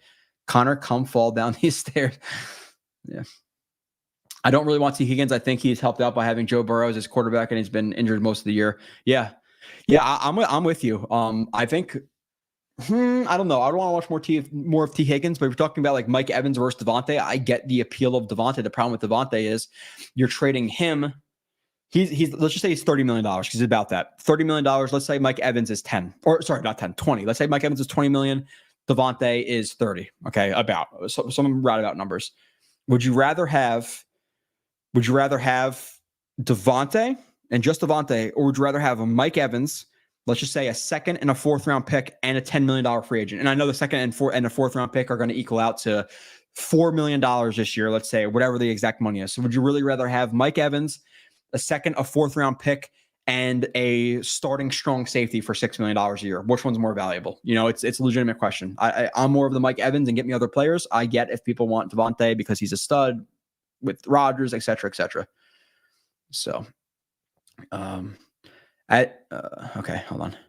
Well, Sirhan, I haven't seen you in a little bit, but what's up? Long time no see. Exactly. They just said, what's more important, wide receiver and O-line? All I need to show you is that picture of, you guys know, I'm not sure if Sirhan knows, you need to be protected to throw the ball. Now, obviously they're in conjunction because if you get open quicker, then your offensive line doesn't have to hold up for as long, but offensive line all day of the week for me, all day of the week. Adiron, I'm just gonna call you Fly Guy. Joe, I keep hearing some of these podcasters calling for Bakhtiari to replace Becton. Personally, I'm a big hell no. Yeah, no, we've talked about this before, dude. Bakhtiari's not me and you.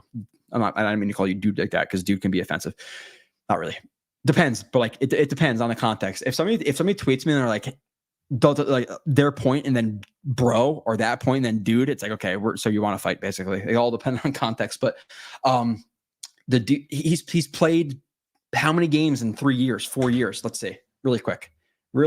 David Bakhtiari. Game log. Can I find that? Wait, like PFR. David Bakhtiari has played in 1 game this year, 11 games in 2022, and 1 game in 2021. So you have 2 years of the last 3. He's played 1 game, and the year he was healthy, he played basically like 2/3 of the season. Why? No. Absolutely not. Unless he's coming in a situation where it's like you're going to get $4 or $5 million to be a backup, and when you're healthy, you play. You're fine or whatever. Obviously, that's not going to happen. So, Tristan Colon, that was a guy I said I did not want to get rid of, by the way, RJ. I said I'd rather have him over Schweitzer, I'm not sure why they gave Schweitzer more money than him. I like Cologne better, but whatever, is what it is. Glad they realized what young tight ends can do. How much of a hit will Uzomah be next year? I thought they extend him as a cap. Yeah, I just said it. It's I forget exactly the number is, but it's like 6 million saved, 5 dead with some void years. So I think you can get a better tight end than Uzomah for $6 million. Get an absolute stud blocker for $3 million, $4 million. Uzomah does nothing. Yeah, the code. I got it. I just, my math didn't math. I just turned 30 and I'm in 93. So you're now, yeah. That was my fault. Mike Evans, sure hands. Yeah. 40-year-old needs more protection than wide receiver, even if it's AR. Yeah. Rodgers, the thing is with like Rodgers is even if your guy's not creating a hell of separation, he could throw receivers open. You can't. And with that being said, I did say that offensive line helps or quarterbacks help offensive line more than people realize, but still you need to be upright to throw the ball. And trust me, you see him with Zach, you see him with Sam, you see him with whoever. Once you start getting hit, you see those ghosts. That's legit. You start hearing footsteps. So no matter how good receivers are, if you're hearing ghosts and throwing inaccurate balls, you're rushing, whatever it may be, not good. I'm an iron worker, got pretty thick skin, literally. Right? Probably right. Okay. Yeah, Uzomah is nothing but a cheerleader at this point for sure. We need Zach to stay good and take some revenge. Fish won't know what hit him Sunday. Jets revenge game. TKO Steve, 27-13. I haven't seen you in a bit. TKO Steve. Still trying to figure out this situation over here, but I'll shoot you a message or whatever. But I appreciate you guys. I am a little bit overdue. I went a little bit over 2 hours, which is completely fine. Going to try to convince my wife to watch Oppenheimer right now, or Avatar. We'll see. But I appreciate you guys. I will see you next week on the film review and the stream.